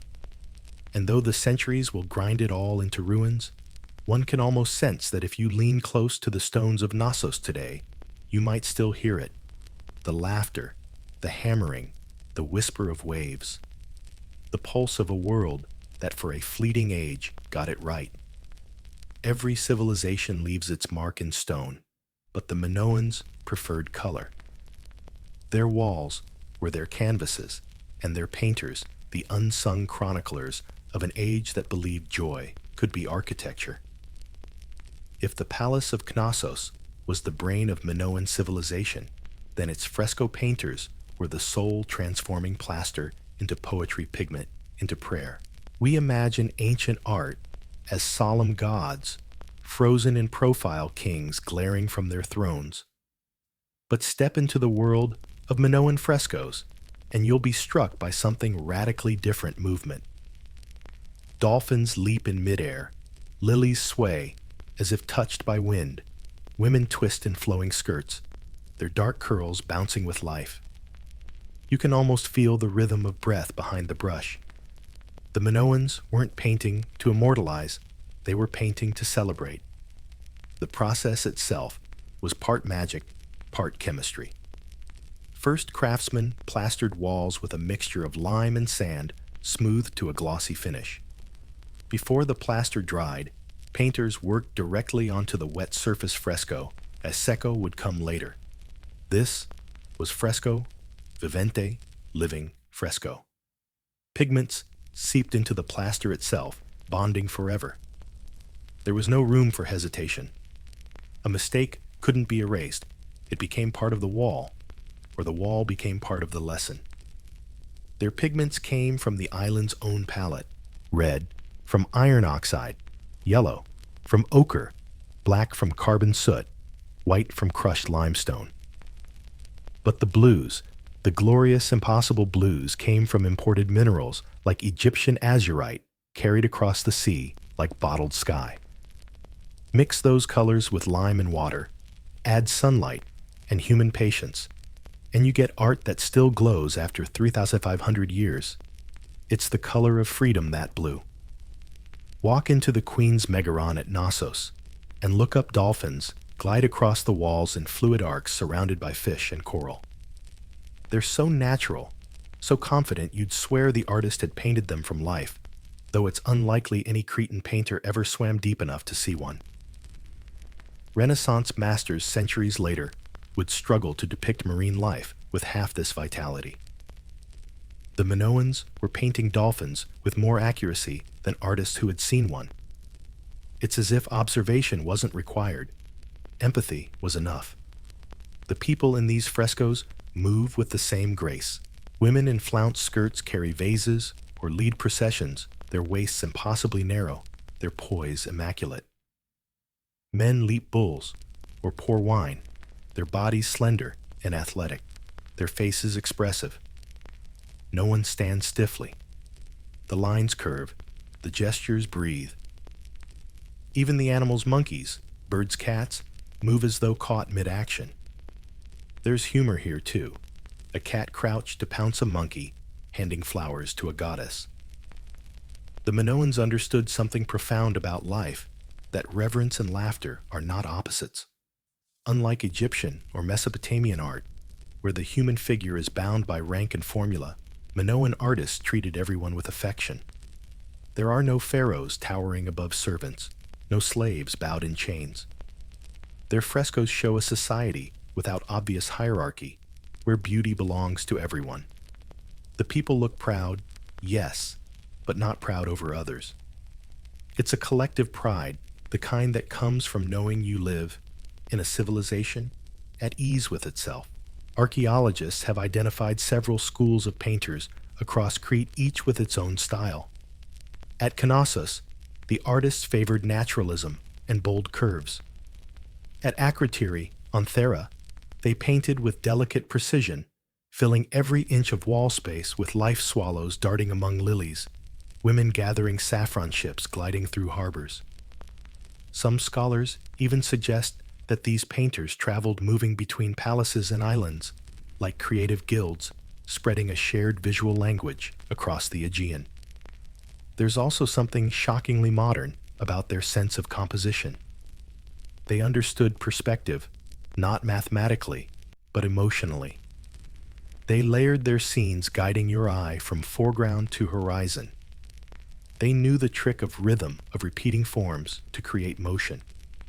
Look at the procession, fresco from Knossos, a line of figures moving in one direction, heads tilted, garments, fluttering each step, a note in a visual melody. The rhythm of life itself becomes an art form. But behind every masterpiece, there was someone sweating. Imagine the painter barefoot crouched on scaffolding brush made from hog bristles or reed's pigment mixing in a small shell bowl. His, or perhaps her hair, tied back against the Cretan heat.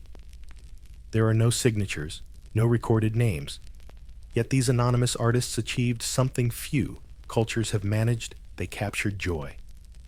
And joy, like sunlight, needs no inscription. Their aesthetic philosophy was built on balance, not perfection. They weren't chasing realism for its own sake. They were chasing energy. A dolphin didn't have to be anatomically precise. It had to feel like a dolphin, fast and alive. A dancer didn't need rigid muscle detail. She needed motion in her hair, laughter in her curve. Even color wasn't always literal. They used red to convey vitality, blue to suggest distance, white for grace. Their art was intuitive, emotional, and utterly unafraid. In many ways, it mirrors their civilization. Where the Egyptians codified, the Minoans improvised. Where Mesopotamians chronicled, the Minoans danced. And nowhere is that spirit clearer than in the frescoes of Knossos. Their art wasn't a record of what happened. It was a vision of what should happen. Harmony between human and nature. Beauty without hierarchy. Faith without fear. Some of the most exquisite fragments come from small private rooms.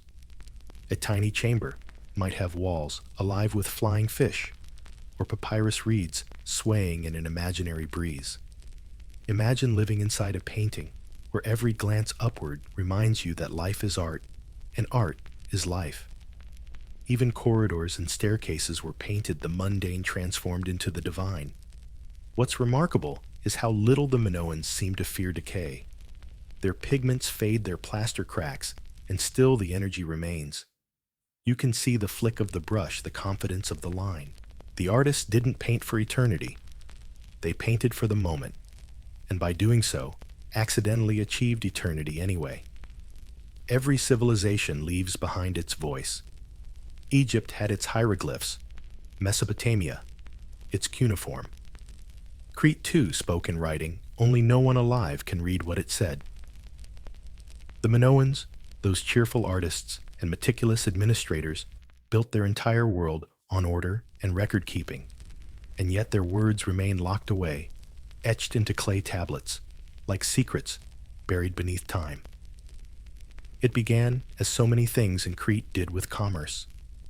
When you run an island-wide system of palaces, farms, and workshops, memory alone won't cut it. A potter needs to know who ordered 50 jars of oil. A scribe must record how many bushels of barley went out with the fleet. And so the Minoans began impressing marks onto wet clay, first symbols, then signs, and eventually full-fledged script. It was practical at first, but somewhere along the way, practicality turned into poetry. We call it Linear A. The name, typically academic and frustratingly unromantic, simply means the first linear script to distinguish it from the later Linear B used by the Mycenaeans. But the name hides a mystery worthy of a myth. The tablets themselves are small, often palm-sized, and look deceptively modest. Unearthed in storerooms at Knossos, Hagia Triada, and Zakros, they bear rows of neat, confident symbols incised by stylus. Some resemble human figures or plants. Others are abstract, almost musical in rhythm. Next to them, seal impressions and clay nodules suggest entire systems of inventory, taxation, and trade. The handwriting varies, different scribes, different hands, but the precision never falters. These weren't random doodles. They were the lifeblood of administration, the bureaucratic heartbeat of the Bronze Age. And yet, despite a century of study, we still don't know what they say. When Sir Arthur Evans first uncovered them in the early 1900s, he assumed they recorded an early form of Greek. He tried to decipher them using his own brilliant but occasionally wild intuition, imagining whole vocabularies out of patterns. But the language behind Linear A turned out to be something else entirely, something older, stranger, and completely isolated. Linear B, cracked decades later in 1952, revealed itself as Mycenaean Greek. But its predecessor, still silent. The signs number around 90, each representing a syllable. That's enough for a functioning written language, but too little for easy decoding. Scholars have tried everything: frequency analysis, cross-comparison with known scripts, computer modeling, even AI pattern matching. The tablets yield patterns, but no meaning. It's like listening to a beautiful song in a language long extinct. You can sense rhythm and structure, but not the story. Some signs repeat in recognizable contexts: a fish, a grain stalk, a triangle that might represent measurement or offering. Words ending with the same symbol appear near depictions of oil jars or livestock, suggesting quantities, taxes, trade routes. Occasionally, a sign looks eerily familiar: a double axe, a bull's head, a stylized mountain. But whether those are literal or sacred references, we can't say. Every hypothesis ends in ellipses. And perhaps that's what makes it haunting. The Minoans were not a mute people. They had voices, songs, laughter. They debated, they argued about harvest quotas. They whispered gossip in palace corridors. Somewhere on those tablets, a scribe probably complained about an overdue shipment of saffron, or noted that someone forgot to seal the amphorae.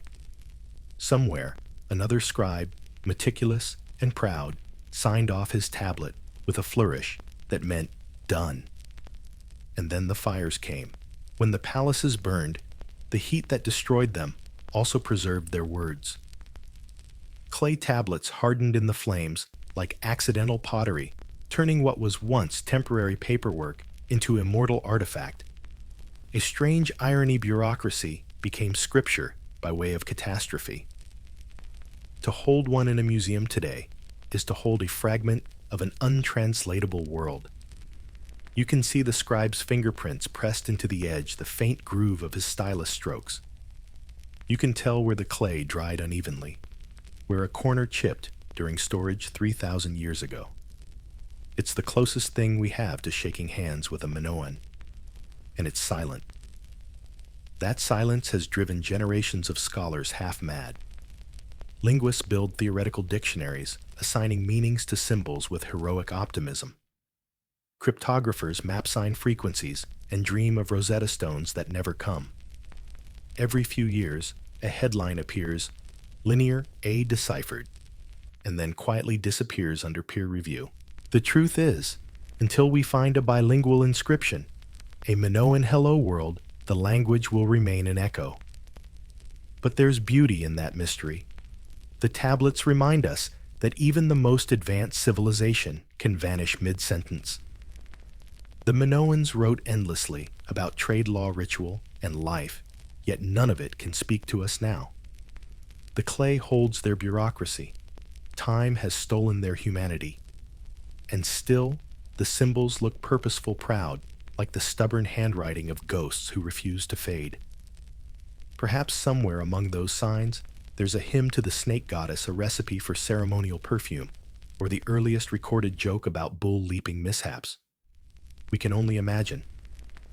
What we do know is that their writing mattered deeply enough to systematize, to teach, to preserve. Writing means permanence. Permanence means hope. So the next time you see those small brown tablets in a glass case, lined up like biscuits of eternity, remember what they represent. A people organized, yet artistic, pragmatic, yet mystical. A civilization that trusted words enough to carve them into earth, believing that as long as the clay lasted, so would they.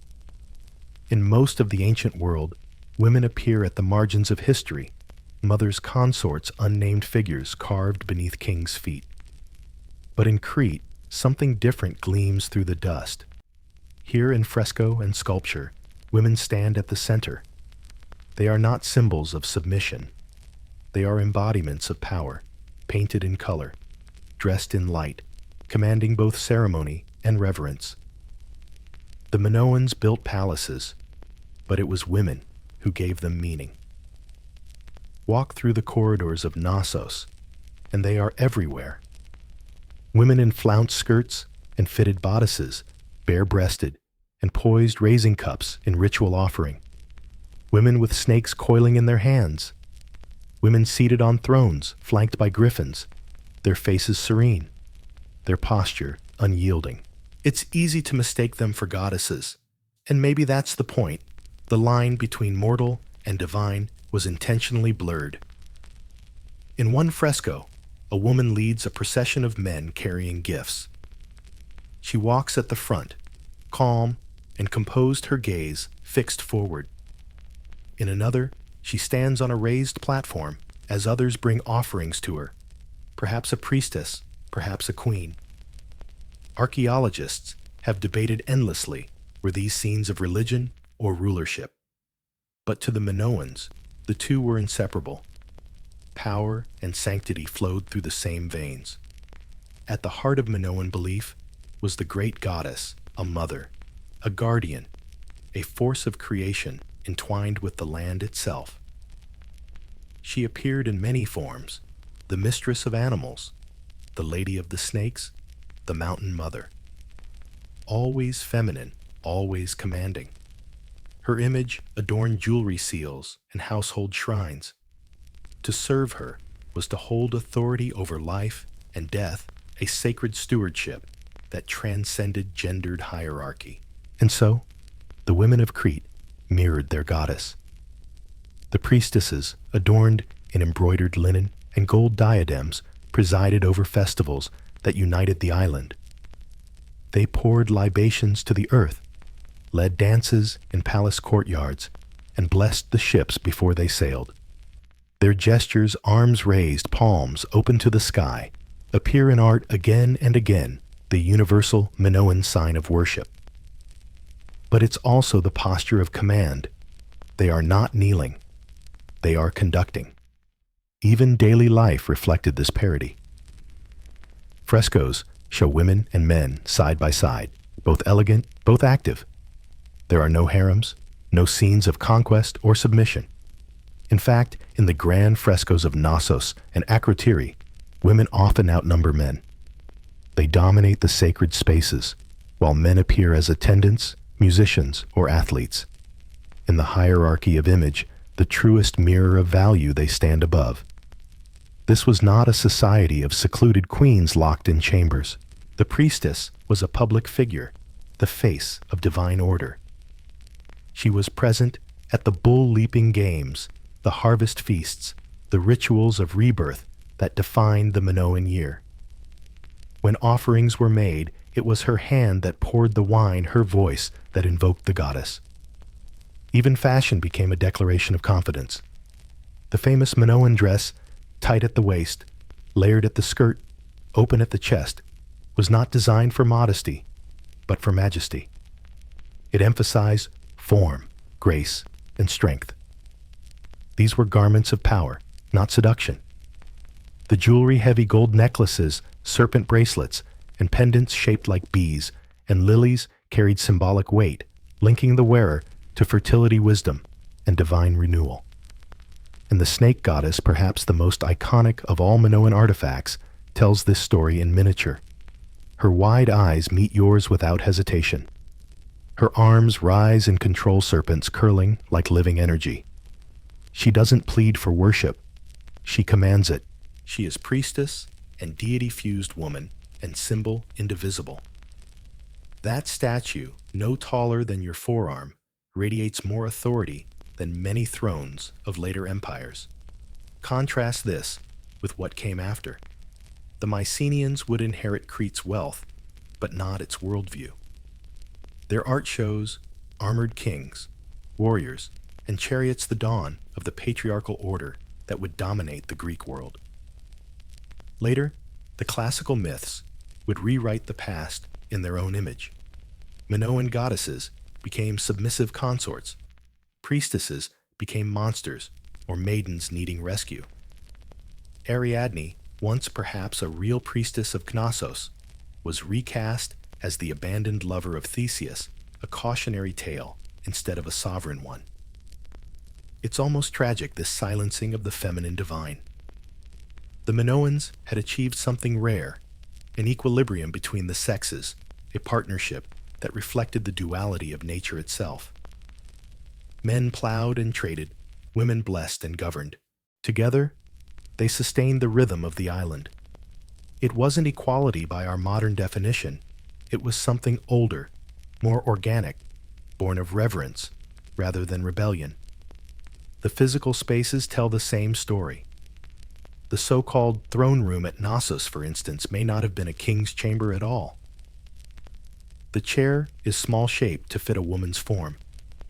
Frescoes of griffins flank it, creatures sacred to the goddess. Perhaps it was a ritual seat occupied by the high priestess during ceremonies of renewal.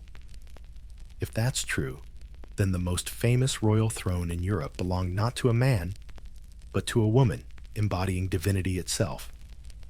One can almost imagine the scene, torches flickering on polished walls, incense curling through the air drums, echoing faintly in the distance.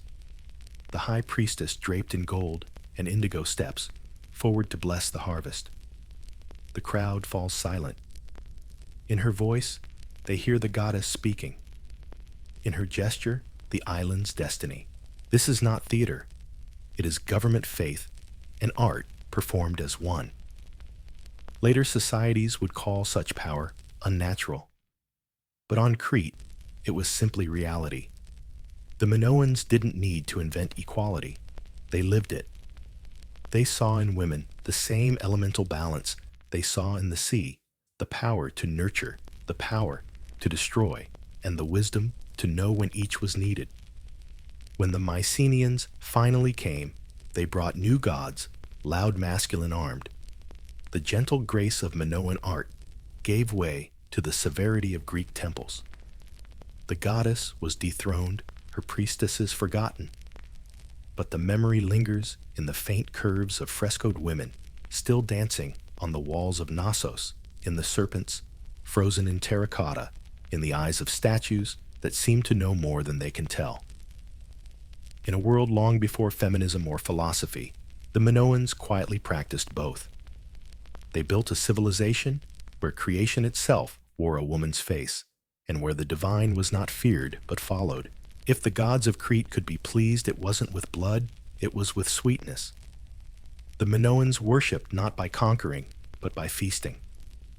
Their offerings were not the spoils of war, but the gifts of earth, honey wine, olive oil, and grain, each sacred in its own way. To step into a Minoan feast was to step into a living theology, a communion between people, nature, and the divine, where every flavor carried meaning. Start at dawn, when the bees wake. Their hives cling to the rocky hillsides, little clay cylinders stacked in rows, warmed by the Cretan sun. The air hums with the sound of devotion, thousands of wings gathering nectar from thyme and wildflowers. The Minoans adored their bees. To them, the bee was a symbol of rebirth industry and the link between the mortal and the divine. In their myths, the first priests of the great goddess were called Melici, the bees. Honey was not just food. It was an offering, a kind of golden prayer. Archaeologists have found honeycombs placed in tombs and shrines preserved by time's own patience. Clay cups with traces of sticky residue hint at libations, liquid offerings poured for the gods. In one sanctuary, they discovered a set of tiny vessels shaped like bees, delicate as jewelry. It seems the Minoans believed that sweetness itself was sacred, that to give honey was to give joy back to the world. Beside the bees, the olive tree reigned as queen of the land. Crete's hillsides were lined with them, gnarled and silver-leaved, their roots as ancient as myth. The Minoans pressed the fruit into oil, using massive stone troughs and wooden levers. The golden liquid that flowed out wasn't just for cooking. It lit lamps, anointed bodies, blessed the altars of the gods. To pour olive oil was to pour sunlight made tangible. The scent of it must have filled every home, a soft, fruity aroma, mingling with smoke from the hearth. Olive oil glazed their bread, polished their skin, and sanctified their rituals. When priestesses anointed themselves before ceremonies, it wasn't vanity, it was theology. The body, after all, was divine architecture. And then, of course, there was wine. The Cretan vineyards stretched from the valleys of Phaistos to the hills above Knossos, where grapes ripened in the long heat of summer. Minoan wine wasn't the heavy spiced stuff of later ages. It was fresh, bright, and alive, often mixed with honey and herbs. Amphorae, filled with the island's vintage, were shipped across the Aegean, their clay stamped with seals of dolphins and lilies. At festivals, the wine flowed freely. Libations were poured first for the gods, always the first sip, the first drop, and then for the living. The Minoans drank not to forget, but to remember the cycle of seasons, the balance of life, the generosity of the earth. Their feasts were acts of gratitude, and their gratitude had taste. Picture one such evening, the courtyard of Knossos, glowing in torchlight. Long wooden tables are set with bowls of barley bread, roasted lamb, brushed with honey, and herbs, figs, olives, and wine poured from rhytons, those horn-shaped vessels carved with bulls, lions, or dolphins. Musicians play flutes and lyres. Dancers move between the tables, like living offerings, skirts, swirling bracelets, clinking in rhythm. At the head of the feast, a priestess lifts a golden cup. Around her, silence falls. She tilts it, and a thin stream of wine trickles onto the ground, an offering to the great goddess, to the ancestors, to the land itself. The gesture is simple, the meaning immense. Everything they enjoy must first return to its source. Even in their art, food appears as something sacred. Frescoes show jars overflowing with grain and fruit. Seal stones depict bees and poppies. Rhytons, shaped like animal heads, pour libations in scenes of reverence. The famous harvester vase from Hagia Triada captures a procession of men carrying sheaves of grain, singing as they walk. Their faces are full of life, their mouths open in song. It's not toil, it's thanksgiving. Agriculture, to the Minoans, was never just labor. It was theology in motion, the land's pulse matching their own. Each harvest renewed the world. Each press of oil or crush of grape reaffirmed the divine order. Even the act of baking bread had ritual weight, grinding the grain, kneading the dough, tending the oven, all gestures of gratitude. The scent of it must have filled every courtyard, mingling with the hum of bees and the cry of seabirds. And it wasn't all solemn. Feasts were joyous, even mischievous. Archaeologists have found drinking cups shaped like bull's birds, and acrobats evidence that humor and holiness often shared a table. The Minoans were masters of balanced ceremony, without gloom devotion, without austerity. They could turn worship into a dinner party, and a dinner party into worship. In this world, nourishment was never separate from spirituality. To eat was to participate in the cosmic cycle, to take in the divine, and give thanks through song and dance. Their gods were not distant. They were in the taste of honey, the warmth of wine, the gleam of oil on stone. It's tempting to imagine that for one shining century, the Minoans achieved what later civilizations only dreamed of: a religion that fed the soul and the body without guilt or fear. They did not pray to escape the world, they prayed to savor it. When you walk the ruins of their palaces today, you can still smell it faintly: the sweetness of the air, the resin of old olive wood, the ghost of wine spilled in offering. The stones remember the warmth of fire, the hum of music, the laughter that once rose toward the stars. On Crete, holiness was never far from hunger, and gratitude was measured not in words, but in taste. To eat well, to give thanks to life in balance, that was their creed. And for a civilization that worshipped life itself, it was the most divine meal imaginable. The sea was their highway, their lifeline, their map.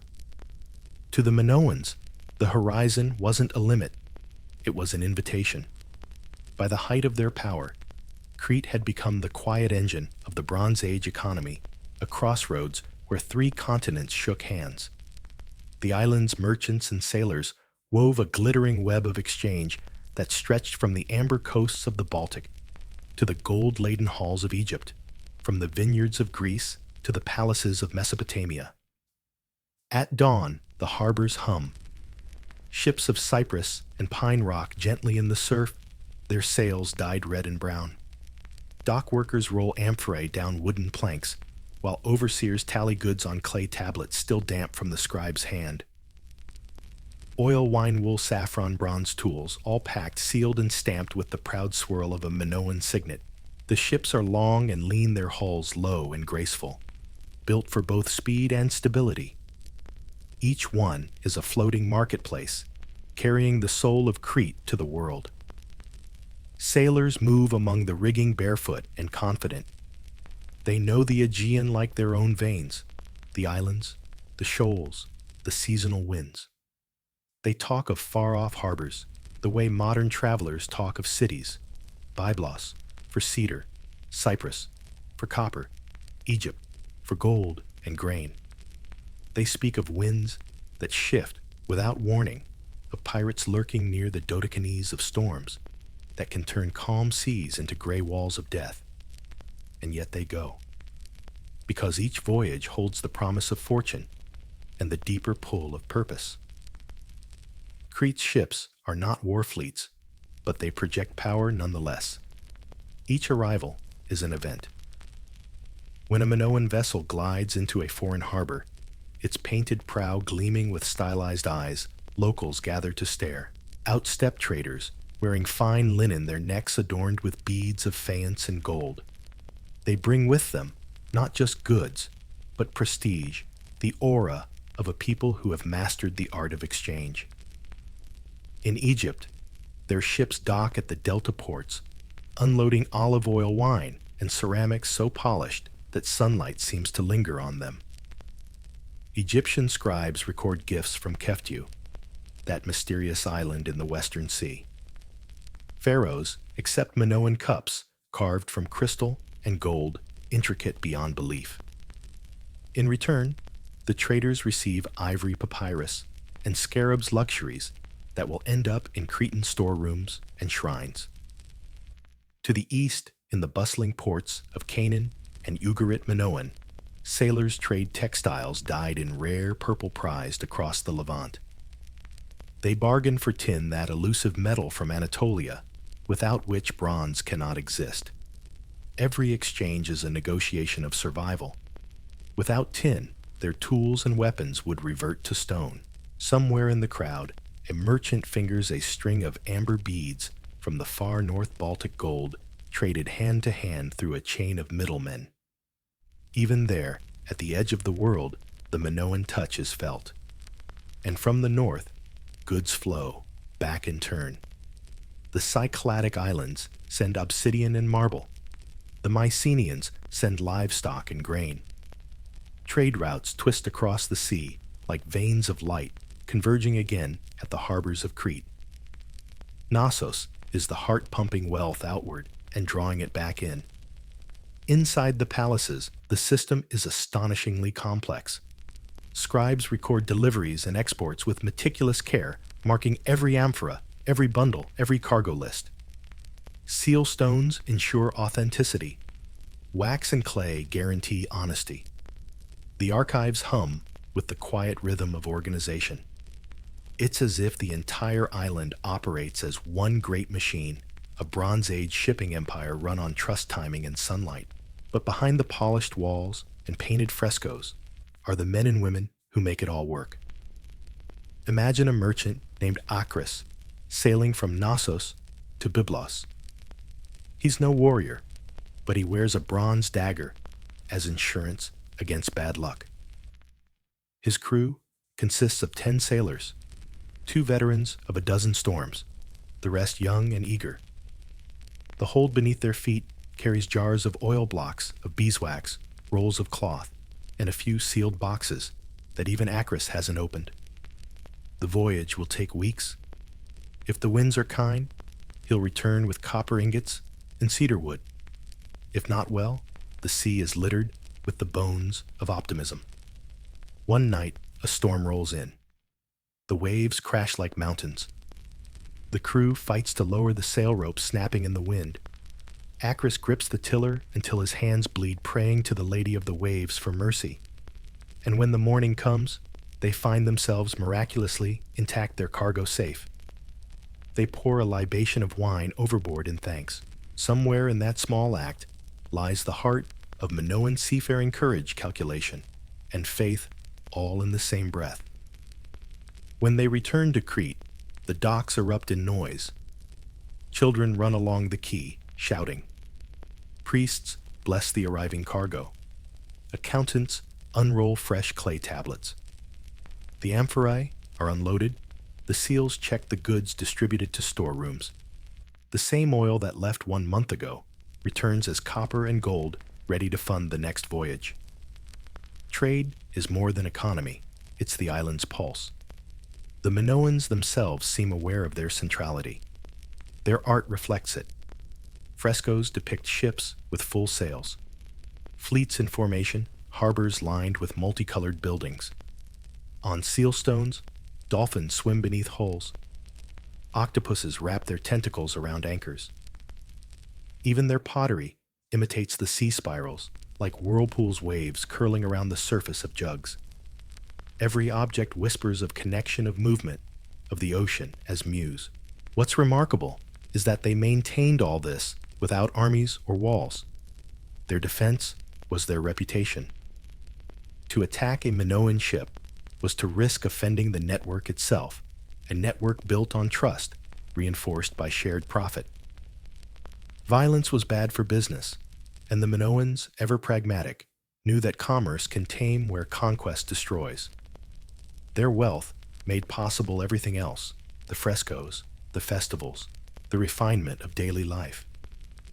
Without the fleets, there would be no art, no architecture, no bronze in the hands of their craftsmen. Every jar of olive oil that left a Cretan port carried a little piece of civilization with it.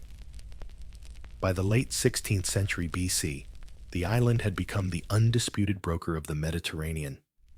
The sea connected rather than divided them, and Crete stood at its center like a spider in a shimmering web of trade. Amber from the Baltic, tin from Anatolia, ivory from Africa, spices from the Levant, all converged here, mixed with local honey and olive oil, and then radiated outward again. It was commerce as choreography, thousands of invisible exchanges keeping time with the winds. And yet, beneath this brilliance, a hint of fragility lingers. The system depends on calm seas, cooperative neighbors, and stable harvests. One bad season, one war abroad, one storm too many, and the web trembles. The Minoans seem to sense this, which perhaps explains their obsession with ritual and renewal. Every festival, every offering is an attempt to keep the balance between earth and sea chaos, and order risk and reward. To stand amid the ruins of a Minoan palace is to feel time twist. What look now like crumbling walls were once the corridors of Europe's first organized civilization, places where art, administration, and faith met under the same painted ceilings. The Minoans did not just build palaces. They built systems, vast pulsing engines of harmony, where architecture itself was both symbol and instrument of order. Knossos, Phaistos, Malia, Zakros. These were not royal residences in the later sense, but living organisms, part warehouse, part temple, part government office, part theater of the divine. They were the beating hearts of a network so interconnected that even their floor plans seemed to echo one another, as if designed by the same mind dreaming in stone. Let's start where all legends begin, Knossos, the so-called labyrinth. Perched upon Kephala Hill, overlooking fertile plains and the sea beyond the palace, once covered nearly 20,000 square meters. It rose in tiers of limestone and gypsum, its walls gleaming white and red under the sun. From the air, it must have looked like a city folded in upon itself, a puzzle of rooms, stairways, light wells, and colonnades, all radiating from a great central courtyard. The word labyrinth likely came later, from the labries, the double axe carved into its walls, and altars, a symbol of sacred power. But walking its corridors, you understand why the name stuck. Turn any corner, and the path splits again, twisting through workshops, shrines, and storerooms like veins in a living body. The air would have been thick with life. Officials moving between offices with armfuls of clay tablets. Scribes scratching notes of shipments and taxes. Servants carrying baskets of fruit or amphorae of oil. Priests chanting in lustral basins where water shimmered with sunlight from above. And everywhere, colored dolphins leaping over doorways, lilies curling up staircases, processions of men and women moving in eternal ceremony. Despite its complexity, the design is purposeful. Light wells channel sunshine deep into the building, illuminating corridors that might otherwise drown in shadow. Columns taper upward, creating a sense of lift, as if the palace itself were inhaling. Floors slope subtly toward drains, carrying away water after ritual washings or sudden rain. Every wall, every step, every alignment serves a rhythm, an architecture tuned, like an instrument, to the music of administration and faith. Now follow the trade route south across olive groves and the broad sweep of the Masara plain to Phaistos. If Knossos is intellect, Phaistos is grace. Its builders embrace the contours of the hill, shaping terraces that cascade toward the horizon. The grand staircase leading to its west court is among the most beautiful in antiquity, wide-sweeping and almost theatrical, as if built for processions watched by the gods themselves. Stand there at dusk, and the view is pure poetry. The plain stretches golden beneath you. The mountains frame the sky. It's easy to imagine a festival unfolding below crowds, gathered in the courtyard, musicians playing, dancers circling the altars. Yet beyond its beauty, Phaistos is a marvel of organization. Beneath the courtyards, storerooms run in perfect symmetry, lined with massive pithoi, once filled with grain oil and wine. Stairways lead downward into cool, echoing spaces, where clay tablets were stacked in neat rows. Phaistos, like Knossos, was not ruled by a single hand, but by a system, a bureaucracy so refined that every amphora, every harvest had its place in the great choreography of Crete. Malea to the north feels different again, closer to the sea, more pragmatic, more industrial.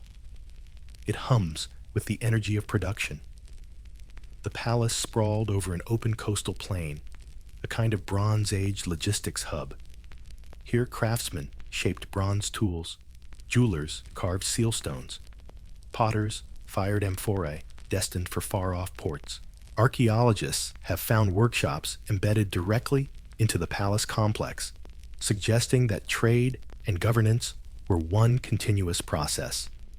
The smell of molten metal, the ring of hammers, the clatter of amphorae being loaded onto carts, this was the heartbeat of Crete's economy. And yet even here, the Minoan sense of beauty never faltered. Columns painted crimson floors, paved in gypsum courtyards, framed by frescoes of fish and waves. Even the storage magazines had graced their pithoi, arranged with geometric precision, their walls decorated with spirals. The message seems almost modern. Order is not opposed to beauty. Order is beauty. Together, these palaces form a network that feels eerily contemporary. Each controlled its own region: Knossos, the north; Phaistos, the south; Malea, the northeast; Zakros, the east, but none dominated completely. Goods and records flowed between them in a dance of mutual dependence. It wasn't empire by conquest, but coordination. The island functioned like a well-balanced organism, every palace a vital organ, every port a pulse. Their uniformity hints at centralized design.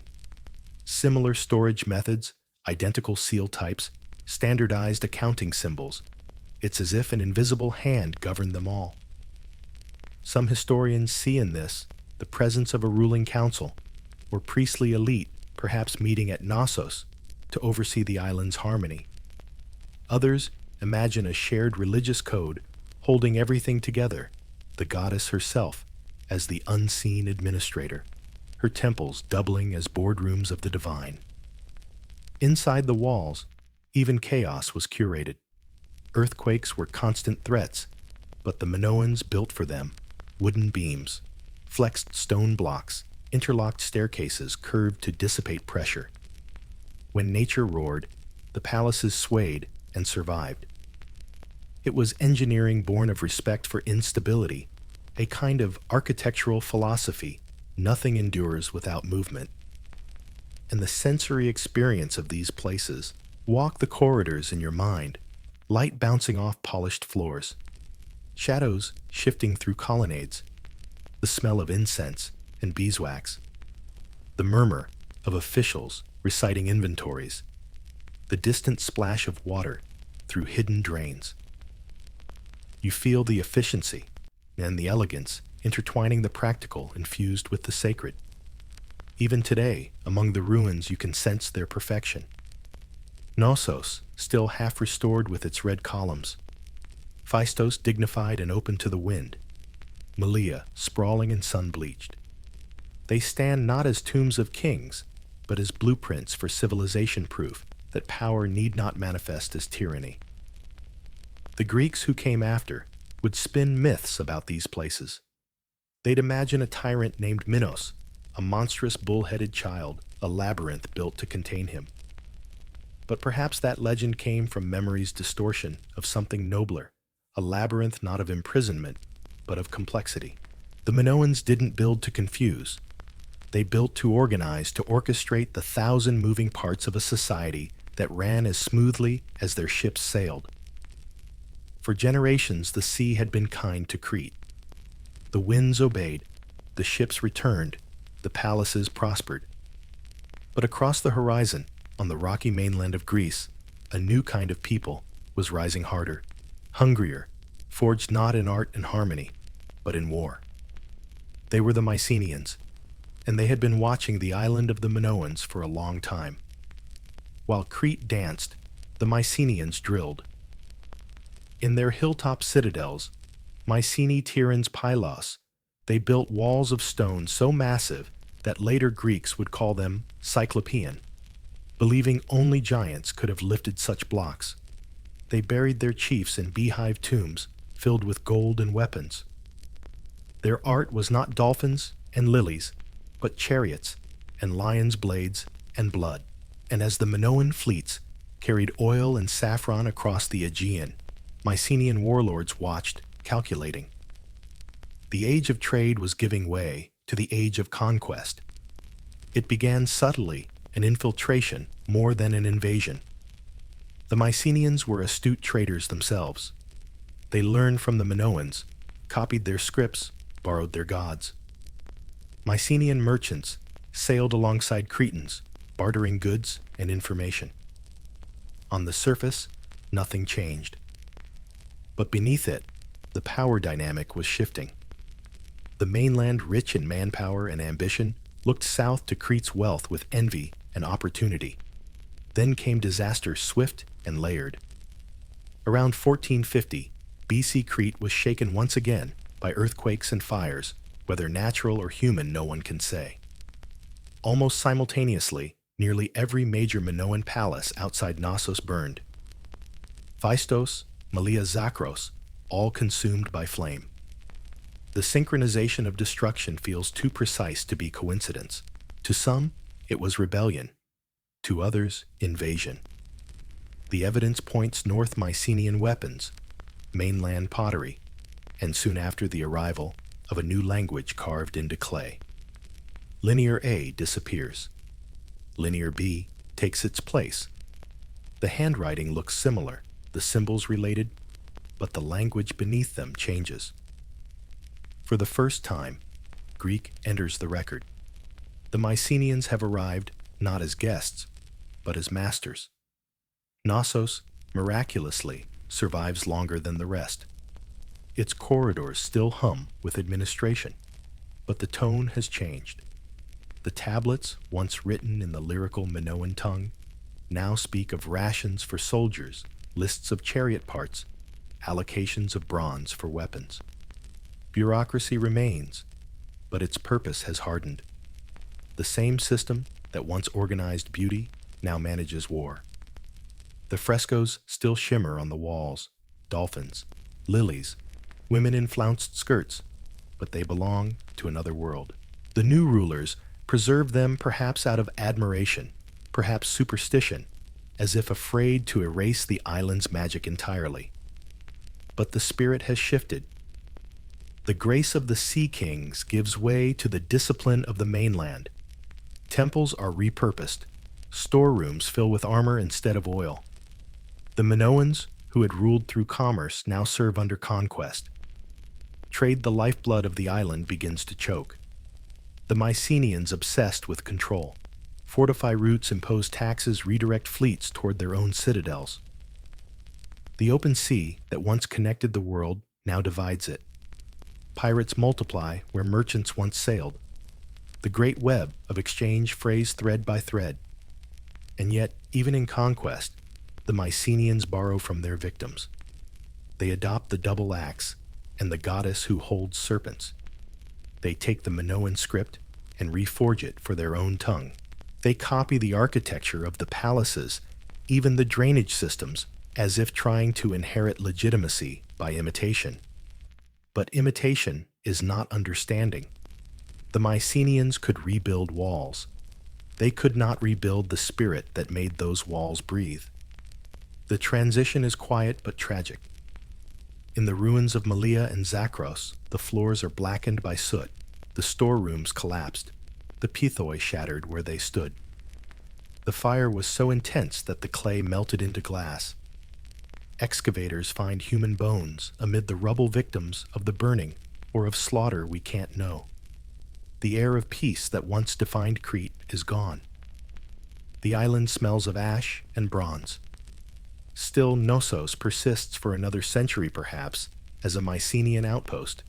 Linear B tablets there record offerings to Greek gods, Poseidon, Zeus, and a mysterious Potnia, a lady who may be the old Minoan goddess, reborn under a new name.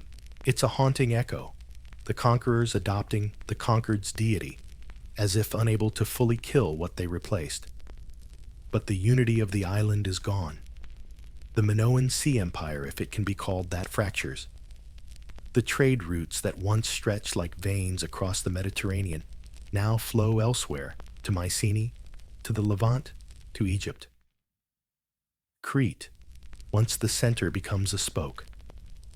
Imagine the last Minoan fleet sailing out from Knossos, sails-patched hulls, creaking the old symbols of the goddess still painted on their prows. They move north into waters they once ruled, now watched by Mycenaean eyes. Perhaps they trade once more, or perhaps they flee. Perhaps they never return. For centuries, historians will romanticize the Minoans as a people without war, a society of grace undone by violence. That may not be entirely true, but it feels true. Their art contains no battle scenes, their monuments, no records of conquest. Even their gods smiled. And then came the mainlanders, bringing the Age of Bronze to its logical, brutal conclusion. The balance that once defined Crete between beauty and power, order and freedom, shatters. The palaces that rose from the ashes of Thera now fall to the flames of men. The labyrinth has collapsed. When the fires finally die, only Knossos stands silent, and half ruined, its columns blackened, its frescoes peeling under the soot. The scribes scratch their last notes into wet clay, list the last shipments of grain and metal, and then stop. The tablets harden in the fire once more, preserving the final heartbeat of a dying world. The Minoans are gone. The Greeks have arrived. The Aegean, once ruled by merchants and priestesses, now belongs to kings and warriors. When a civilization vanishes, it rarely leaves a clean answer behind. The Minoans didn't fall with a single blow. They unraveled quietly, like silk catching fire. The palaces burned, the trade fleets vanished, the writing changed, but why remains one of the great enigmas of archaeology. Every explanation feels half right, every theory haunted by doubt. Volcanoes, earthquakes, invaders, disease, economic collapse. Perhaps all, perhaps none. What we know is this: the brightest civilization of the Bronze Age slipped beneath the waves of time, without a cry, leaving only fragments of beauty and the silence of ash. Some point north to Thera, the volcano that shattered the Aegean sky centuries before the final fall. Its eruption, around 1600 BC, sent clouds of ash across the sea, blotted out the sun-poisoned crops, and hurled tsunamis against Crete's harbors. Even decades later, the scars remained. Perhaps the Minoans never fully recovered. Their fleets destroyed their harvests, crippled their faith shaken. What if the eruption was not the end, but the beginning of the end? A wound so deep the island could never heal. Others argue the earth itself turned against them. Crete sits astride restless tectonic plates. Earthquakes rattled the island repeatedly. Walls cracked, floors buckled, and palaces fell. Every few generations rebuilding was simply part of life. But perhaps there came a time when rebuilding was no longer possible. The same mastery that once defied nature may have been no match for its persistence. One tremor, too many, and the labyrinth became a tomb. Then there is the human hand. Around 1450, BC flames devoured nearly every major Minoan center. The fires burned hot, fast, deliberate. Weapons of Mycenaean design appear in the rubble. The writing shifts from linear A to linear B, the voice of conquerors. Perhaps the Mycenaeans, those mainland warriors, finished what the earth and sea had started. Some archaeologists imagine them landing in Cretan harbors under the pretense of trade, then striking when the island was weakest. Others see rebellion from within the rural poor, rising against the palace elite, or rival factions tearing the island apart in civil conflict. Or maybe it was subtler still, collapse by exhaustion. Too much complexity, too many moving parts. A civilization built on trade, on constant motion, cannot stop without suffocating. When foreign markets faltered, when tin routes closed, when the ships ceased to sail, the whole web may have tightened around itself and snapped. The palaces, those miracles of coordination, may have been victims of their own brilliance machines, too perfect to adapt. Archaeology gives us clues, but not closure. We find storerooms still stocked when the roofs fell, suggesting panic, not decline. Skeletons of young men in courtyards, signs of sudden violence. Vessels of luxury abandoned mid-use, as though the inhabitants fled mid-ceremony. At some sites, the fire spread room to room, leaving behind the eerie outlines of fallen beams and half-melted pottery. At others, the destruction seems almost ritual, a burning meant to cleanse, not conquer. Were the palaces torched by invaders, or by priests ending a world they no longer understood? And then there is myth, the great trickster of truth. Centuries later, the Greeks would tell stories of Minos, the tyrant king of Crete, and his monstrous son, the Minotaur, hidden within a labyrinth. In that legend, Athens must send sacrifices to Crete until Theseus the hero slays the beast and ends the island's domination. The tale of a peaceful thalassocracy reimagined as tyranny. Perhaps in the Mycenaean retelling, the Minoans became the monster, the old order cast as villain, so the new one could feel righteous. But what if the myth remembers more than it knows? A labyrinth there certainly was, and a cult of bulls, and an island once dominant over the sea. Perhaps the Minotaur was memory itself, a distorted echo of Minoan grandeur, transformed by time and guilt. When history fades, it becomes story, and stories like ruins are never neutral. There's something haunting about how complete the silence became. The Minoans had written everything: harvests, shipments, rituals, taxes. Then one day the styluses stopped.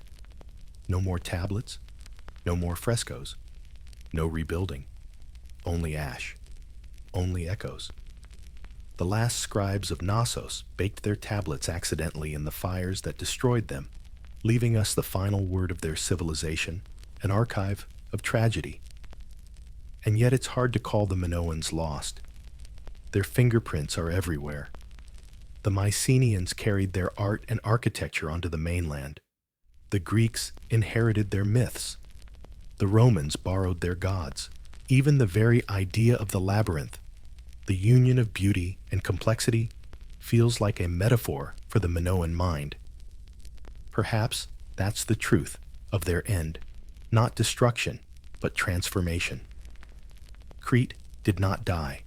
It changed shape, absorbed into the cultures that followed. The goddess became Athena, the palace rituals became Olympian festivals, and the island's proud openness became legend. Still standing among the ruins of Knossos, the wind whispering through broken columns, you can almost feel that lingering question. What really happened here? You look at the blackened walls, the fragments of pottery still marked by fire, and you realize the tragedy isn't just that they fell, but that they left no voice to tell us how or why. Maybe that's fitting. The Minoans lived by mystery. Their gods were serpents and sea foam. Their symbols layered their writing undeciphered. Why should their ending be any clearer than their language? Every civilization leaves behind a shadow, its memory refracted through the lens of those who came after. The Minoans left no written epics, no proud inscriptions carved in stone. What survived instead was story. And in those stories, told by the Greeks, who rose from their ashes, the once golden island of Crete became something stranger, darker half remembered. Out of the ruins of Knossos, out of the whispers of labyrinthine halls and bull-headed gods, rose a myth so powerful it still walks through our dreams, the tale of King Minos and the Minotaur. In that myth, Crete is not a paradise of art and commerce, but a kingdom of tyranny. Minos, son of Zeus and Europa, rules from a palace so vast it confuses even its builders. His queen, Pasiphae, bewitched by Poseidon's curse, gives birth to a monstrous child, the Minotaur, half man, half bull. A shamed Minos hides the creature deep within a labyrinth crafted by the genius Daedalus. Each year, Athens must send 7 youths and 7 maidens as tribute to be devoured by the beast. Until, of course, a hero arrives, Theseus, who slays the monster with the help of Minos' daughter Ariadne, and follows a simple thread back to daylight. It's an unforgettable story, but what if it's also an echo, a dreamlike memory of something real? To walk through the ruins of Knossos is to understand how myth and masonry overlap. The palace truly is a labyrinth, not in the sense of one endless corridor, but in its complexity, its logic of light and motion. Dozens of staircases, hundreds of rooms, sudden turns that lead to unexpected chambers. A visitor from the mainland unaccustomed to such architecture might easily have believed he'd entered a maze. Add to that the bull iconography carved everywhere, the double axes, the horns of consecration, the frescoes of acrobats vaulting over massive beasts, and the seed of a legend begins to take root. Perhaps centuries later, when mainland Greeks stumbled upon these ruins, already half swallowed by dust and legend, they tried to make sense of what they saw. A palace of endless rooms, they might have said. A kingdom that worshipped bulls. And out of the fragments, the story assembled itself, a labyrinth built to contain a beast, a people punished for arrogance, a hero emerging from darkness with nothing but courage and a thread. Even the names carry resonance. Minos may not have been a single person, but a title like Pharaoh or Caesar, borne by generations of Minoan rulers. The word labyrinth may come from labris, the sacred double axe that adorned the walls of Knossos and Phaistos. In Greek memory, the house of the Labrais Labyrinthos became the house of confusion, the maze of myth. And the Minotaur. Perhaps not a monster at all, but a symbol, the divine bull of the Minoan religion misunderstood through centuries of retelling by a culture that could not imagine reverence without fear. For the Greeks, who lived in a world of kings and conquests, the Minoans' matriarchal sea-bound, peaceful society must have seemed alien, soft, decadent, almost supernatural. They recast it in their own image, a moral fable about hubris and divine punishment. The open palaces became prisons. The goddess's bull became a monster. And the island that had once ruled the sea became a cautionary tale about the danger of pride. Myth as misremembered anthropology. And yet, even in distortion, truth survives. The Greeks couldn't entirely erase the beauty of what came before. Ariadne, for instance, the woman with the thread, remains one of the most human figures in Greek mythology. Clever, compassionate, unarmed, but indispensable.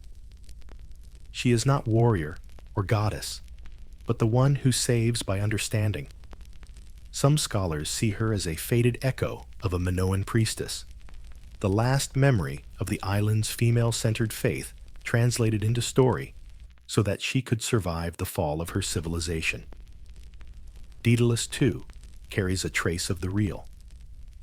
The first engineer, the architect who builds the labyrinth, could he be a personification of the Minoan mind itself? A tribute to the island's mastery of design and technology, remembered by later Greeks as the work of a single miraculous craftsman. If so, the myth of Daedalus is less about escape and more about nostalgia, the longing of later generations for the lost precision of Minoan genius. Even the Minotaur, that tragic hybrid, has its poetry. A creature of two worlds, animal and human, sacred and profane, it embodies the duality that defined Minoan culture. The bull was never just beast or god. It was the bridge between them. The myth merely twists that connection into fear as later societies so often do, with what they no longer understand. So when we read the story of Theseus descending into the labyrinth, perhaps we are reading symbolically of history itself, of Greek civilization venturing into the ruins of Crete, confronting the remnants of an older power, slaying its mysteries and claiming its inheritance. The thread that leads Theseus out may be the thread of memory guiding the Greeks through the maze of the past toward their own identity. Today, standing in the sunlight of Knossos, you can still see how myth and stone blur together. The red columns rise against a sky, the same deep blue, painted by those vanished fresco artists. The air smells faintly of thyme and sea salt. Tourists wander the corridors, maps in hand, tracing paths that may once have led priests to sanctuaries or traders to storerooms.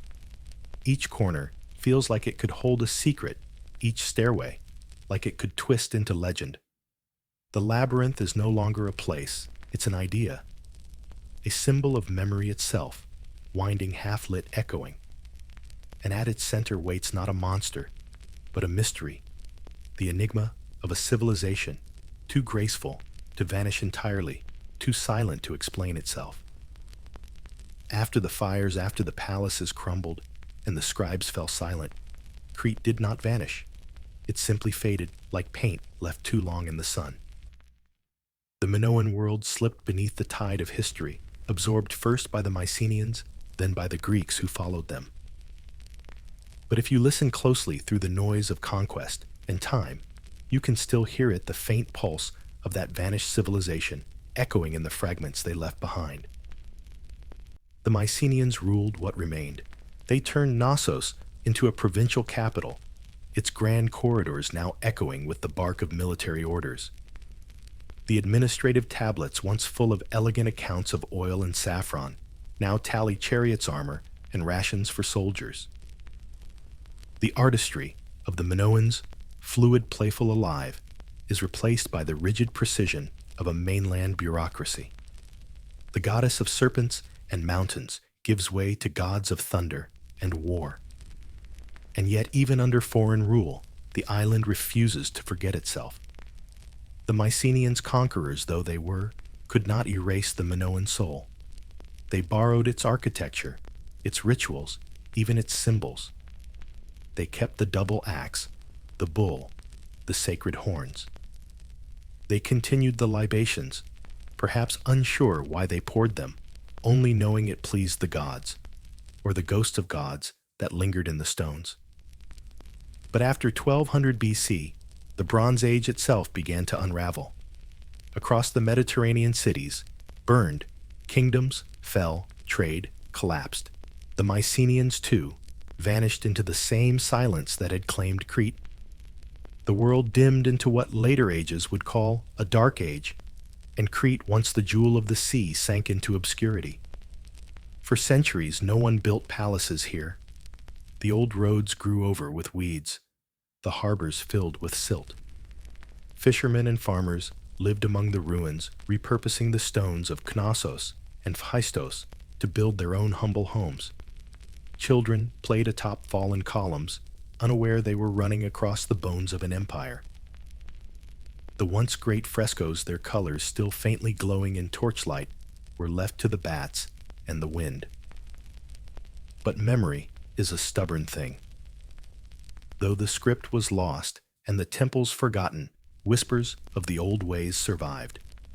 The Greeks who later settled Crete inherited fragments, rituals without context, songs without lyrics. They built shrines atop Minoan sanctuaries, prayed to gods whose names had changed, but whose essence had not. The mother goddess of Crete became Rhea, mother of Zeus. The mountain caves, where Minoan pilgrims once offered honey and oil, became the birthplace of Olympian myth. Even Homer, singing centuries later, could not escape their shadow. In the Odyssey, he speaks of broad Crete, 100 cities strong, peopled by Achaeans, Dorians, Pelasgians, and a mysterious group he calls the Ediocratans, the true Cretans. Scholars believe those were the last descendants of the Minoans, the final bearers of a civilization already fading into legend. By Homer's time, they were ghosts, respected but remote, their language long forgotten. Archaeology fills in what memory cannot. Pottery shards, their painted spirals still delicate after millennia. Fragments of frescoes where once dolphins leapt and lilies bloomed. Tools, jewelry, and seal stones scattered like breadcrumbs through the centuries. Each discovery feels like the flicker of a candle in an ancient hall, small but enough to glimpse the grandeur that once was. At Phaistos, the famous disc inscribed with symbols pressed into clay still defies translation, a message from a people who spoke and thought in ways now forever out of reach. At Knossos, fresco fragments show faces half preserved, a priestess's profile, the eye of a bull, the curve of a dancer's arm. The colors have faded, but the vitality remains, a defiant echo of life that refuses extinction. For later Greeks, the ruins of Crete must have been haunting. They found walls older than memory painted with images of ceremonies and sea creatures. They found labyrinthine foundations whose purpose they could only guess. And so, they filled the gaps with myth, King Minos, Daedalus, Ariadne, and the Minotaur, a patchwork of truth and imagination stitched together to explain a greatness they could sense but not understand. By the classical era, Crete was no longer an empire, but a province, a quiet island on the edge of Greek civilization. Its ports still traded wine and oil. Its people still told stories of ancient kings, but the age of the sea lords was gone. The Minoan language, Linear A, was dust. The palaces were buried beneath layers of time and soil waiting for rediscovery. And yet something of their grace endured not in armies or monuments, but in sensibility. The Greeks inherited their love of symmetry, their reverence for proportion, their belief that beauty and order were divine twins.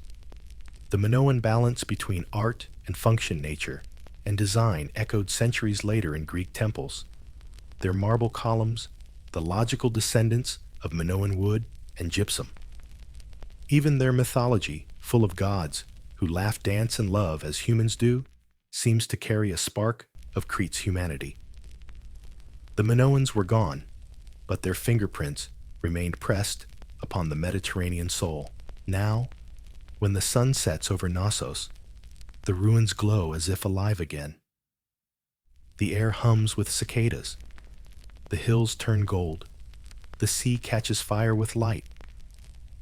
Standing there, it's easy to believe the old world isn't truly gone, that beneath the soil, the ancient courtyards still remember the echo of footsteps, the ring of laughter, the scent of olive oil and honey. Time may have turned their empire into legend, but grace, it seems, is harder to bury. For nearly 3,000 years, the Minoans slept beneath the Cretan soil palaces. Buried frescoes faded their story, half remembered in myths of monsters and mazes. Then at the dawn of the 20th century, a man arrived who refused to let them stay forgotten. His name was Sir Arthur Evans, and he came armed with little more than notebooks, an Oxford education, and a very Victorian belief that he could resurrect a lost civilization with a trowel and a dream. Evans was not the first to suspect something ancient lay beneath the olive groves of Knossos. Local peasants had long stumbled across strange stones, carved seals, and fragments of pottery painted with spirals and fish. But it was Evans who saw in these clues the outline of something vast, perhaps even the origins of Greek civilization itself. He bought the hill of Kephala from its reluctant owner. For what was then a small fortune, hired a local workforce, and in March 1900 began to dig. What happened next reads like a cross between an archaeological report and a novel of obsession. Within weeks, the earth began to yield its secrets. Staircases, columns, storerooms, frescoes, all rising from the dust, like a city waking from a dream. Evans and his team uncovered room after room, corridor after corridor, until the site seemed to defy reason in its scale. He stood there brushing centuries of dirt from a gypsum floor and realized he had found something no one expected: Europe's oldest palace, older even than the Greek myths that remembered it. He named it Knossos, following the ancient sources, and soon began to see it not merely as a ruin, but as the living heart of a forgotten empire. The walls, the art, the artifacts they all spoke of, a people unlike any known to history, refined, peaceful, artistic, enigmatic. Here, Evans declared, was the cradle of European civilization. He called them the Minoans, after King Minos of legend, the ruler of the labyrinth. It was a poetic guess, but one that stuck. In naming them, Evans not only resurrected a civilization, he gave it mythology again. The circle had closed. The myths of the labyrinth had birthed an archaeology. And archaeology, in turn, resurrected the myth. Knossos was like no sight anyone had seen before. Unlike the fortress palaces of Mycenae or Tiryns, this one was open-airy, almost delicate. Evans marveled at the plumbing systems, the graceful columns, the frescoes, alive with color and movement. He found the famous throne room, with its stone chair flanked by painted griffins, and declared it the seat of a priest-king. He unearthed storerooms filled with enormous jars, chambers with light wells, and staircases that seemed to float. He walked the same labyrinthine corridors that had birthed the myth of Theseus, and for a moment the legend felt true. Evans was more than a discoverer. He was a storyteller. And like all storytellers, he couldn't resist filling in the gaps. Where the ruins were silent, he supplied narrative. Where walls were missing, he rebuilt them. With the help of artists like Émile Gilliéron, he reimagined the palace in vibrant colors, repainting frescoes, restoring columns, erecting staircases. His Knossos was not just an excavation, it was a resurrection, a dream made tangible. But dreams, like myths, are complicated things. Evans's enthusiasm sometimes blurred the line between discovery and invention. His restorations, those famous red columns, those vivid dolphin frescoes, were not always faithful reproductions, but imaginative reconstructions. Critics would later accuse him of romanticizing the past, of imposing a modern aesthetic onto ancient ruins. And yet without him, the Minoans might still lie buried. His vision, however flawed, gave the world something extraordinary, an ancient civilization that felt alive. In his mind, the Minoans were a mirror of his own idealized age, a peaceful matriarchal society of artists and administrators, a utopia before the fall of men and war. He contrasted them sharply with the Mycenaeans, whom he saw as brutes who had destroyed the gentle sea kingdom. In truth, the relationship was far more complex, but Evans's narrative was irresistible. It spoke to an Edwardian audience hungry for beauty and order in a world lurching toward modern chaos. He lived on Crete for decades, surrounded by his finds, cataloging thousands of artifacts, deciphering tablets, and publishing his monumental The Palace of Minos, a 4-volume saga of discovery, interpretation, and imagination. When the First World War erupted, Evans was already in his 70s. He looked out at a Europe tearing itself apart and found solace in the world he had resurrected, an age that to him represented reason before ruin. Visitors flocked to Knossos. Some came for history. Others came to stand inside a myth made real. They walked the painted corridors, peered into the throne room, and marveled at a past that seemed almost too modern. Women in art leading ceremonies, plumbing systems more advanced than medieval castles, architecture that favored light over defense. To early 20th century eyes, the Minoans looked like a dream of what civilization should be: rational, artistic, and humane. And so Evans's interpretation endured. Even today, when scholars challenge his romantic vision and refine his errors, the Minoans remain wrapped in his spell. He gave them names, faces, and colors. He turned fragments into narrative. The archaeologist became a mythmaker, and Knossos, under his hands, became both excavation and stage. Standing at the site today, you can still feel his presence. The concrete reconstructions, the crimson columns, the painted dolphins, all bear his signature. Some call it restoration, others call it invention. But there's no denying the audacity of it, the belief that the past could be coaxed into life again. Evans once wrote that when he first stood in the central court of Knossos, he felt as though I had opened a gate into another world. He did. And through that gate, the ancient Minoans stepped back into history.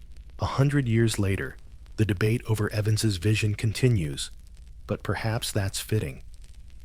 He was not just excavating ruins. He was excavating memory itself, half truth, half myth, as all memory is.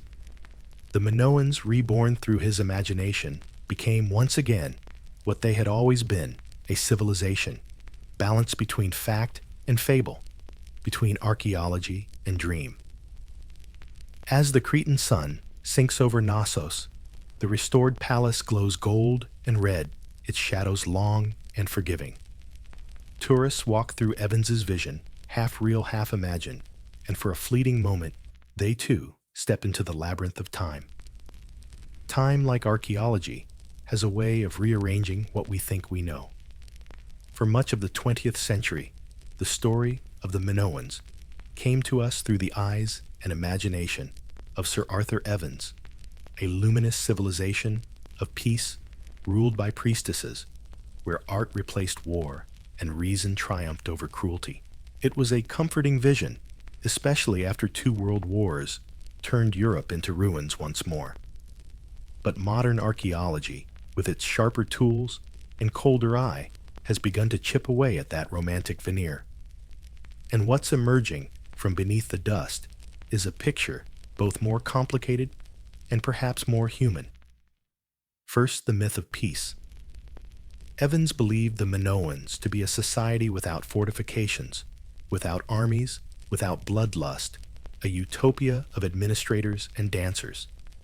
After all, the palaces have no defensive walls, no reliefs of battle, no depictions of kings trampling enemies underfoot. Yet new excavations and analyses suggest a subtler truth. Weapons, daggers, swords, and armor have been found in graves and homes.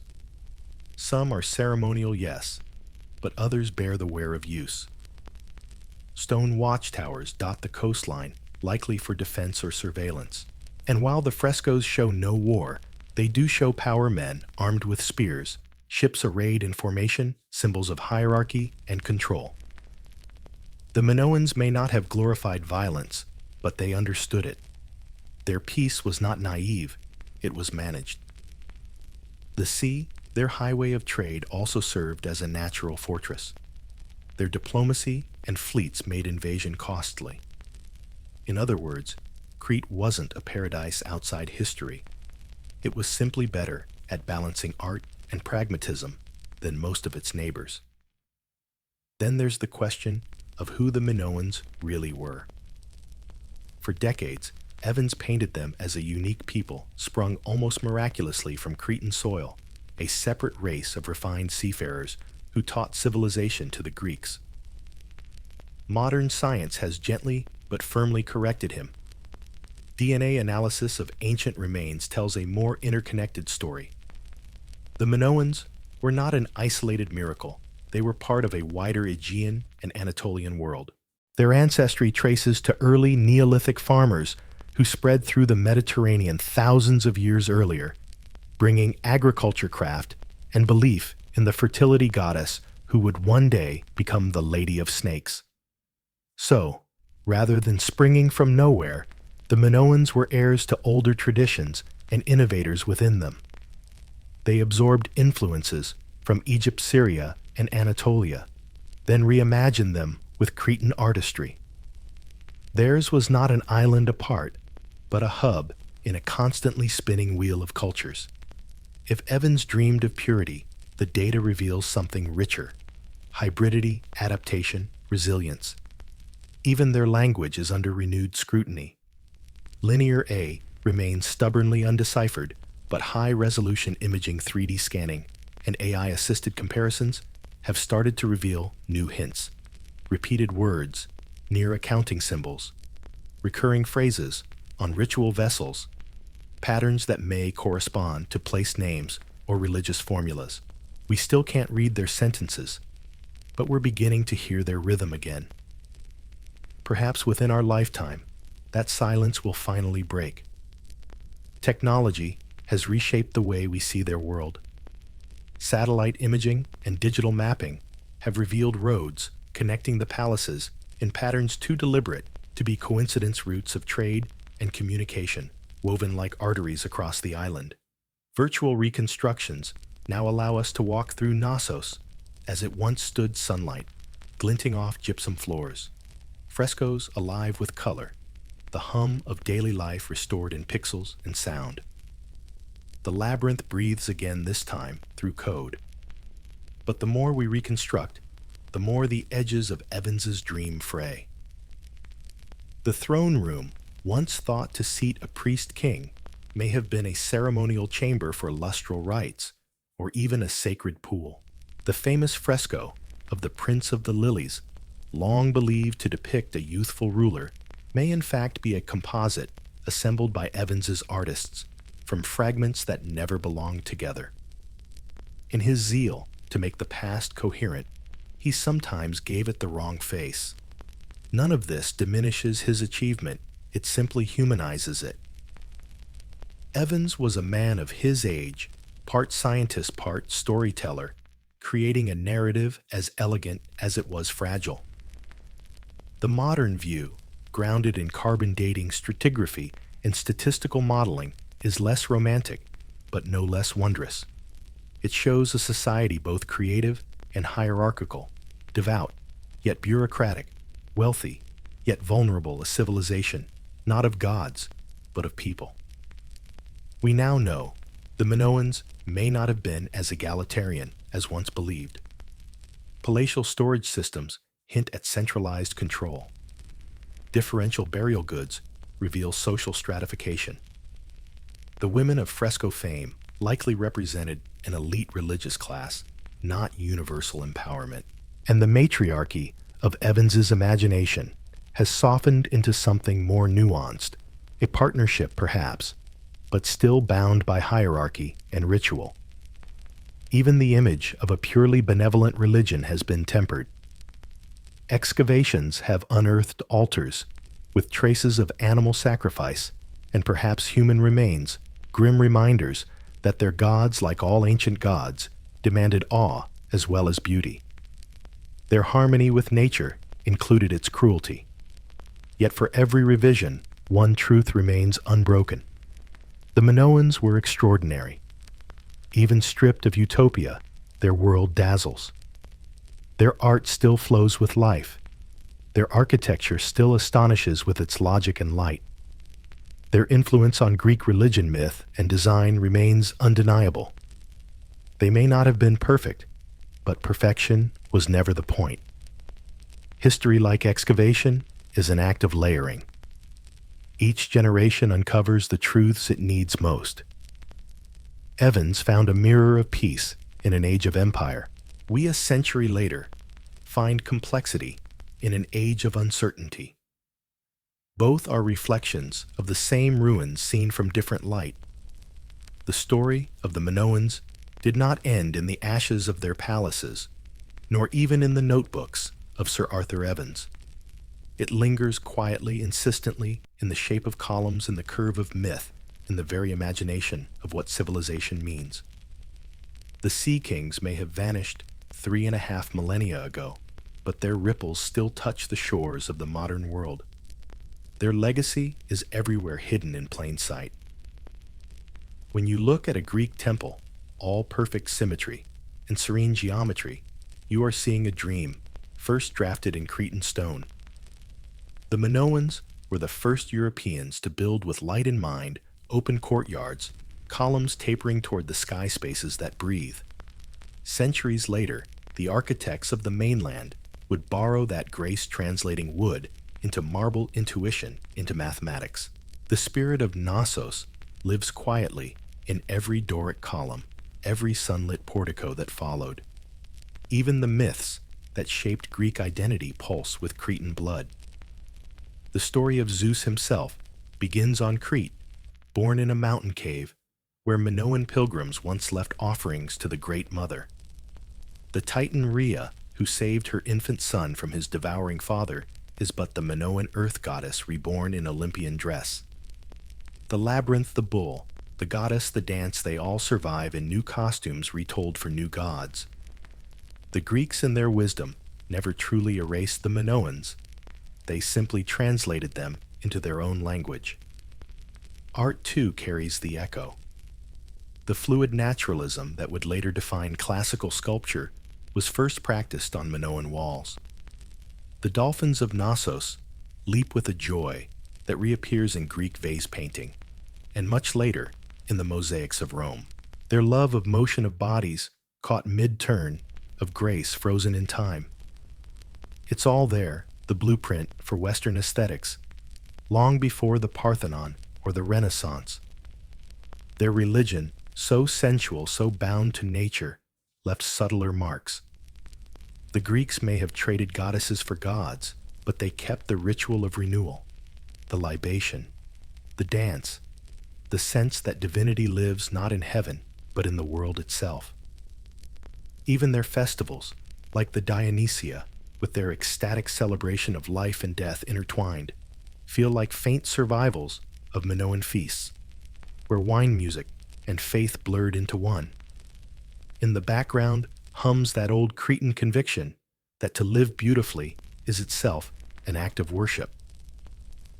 And then there's their greatest gift of all, the idea that civilization need not begin with conquest.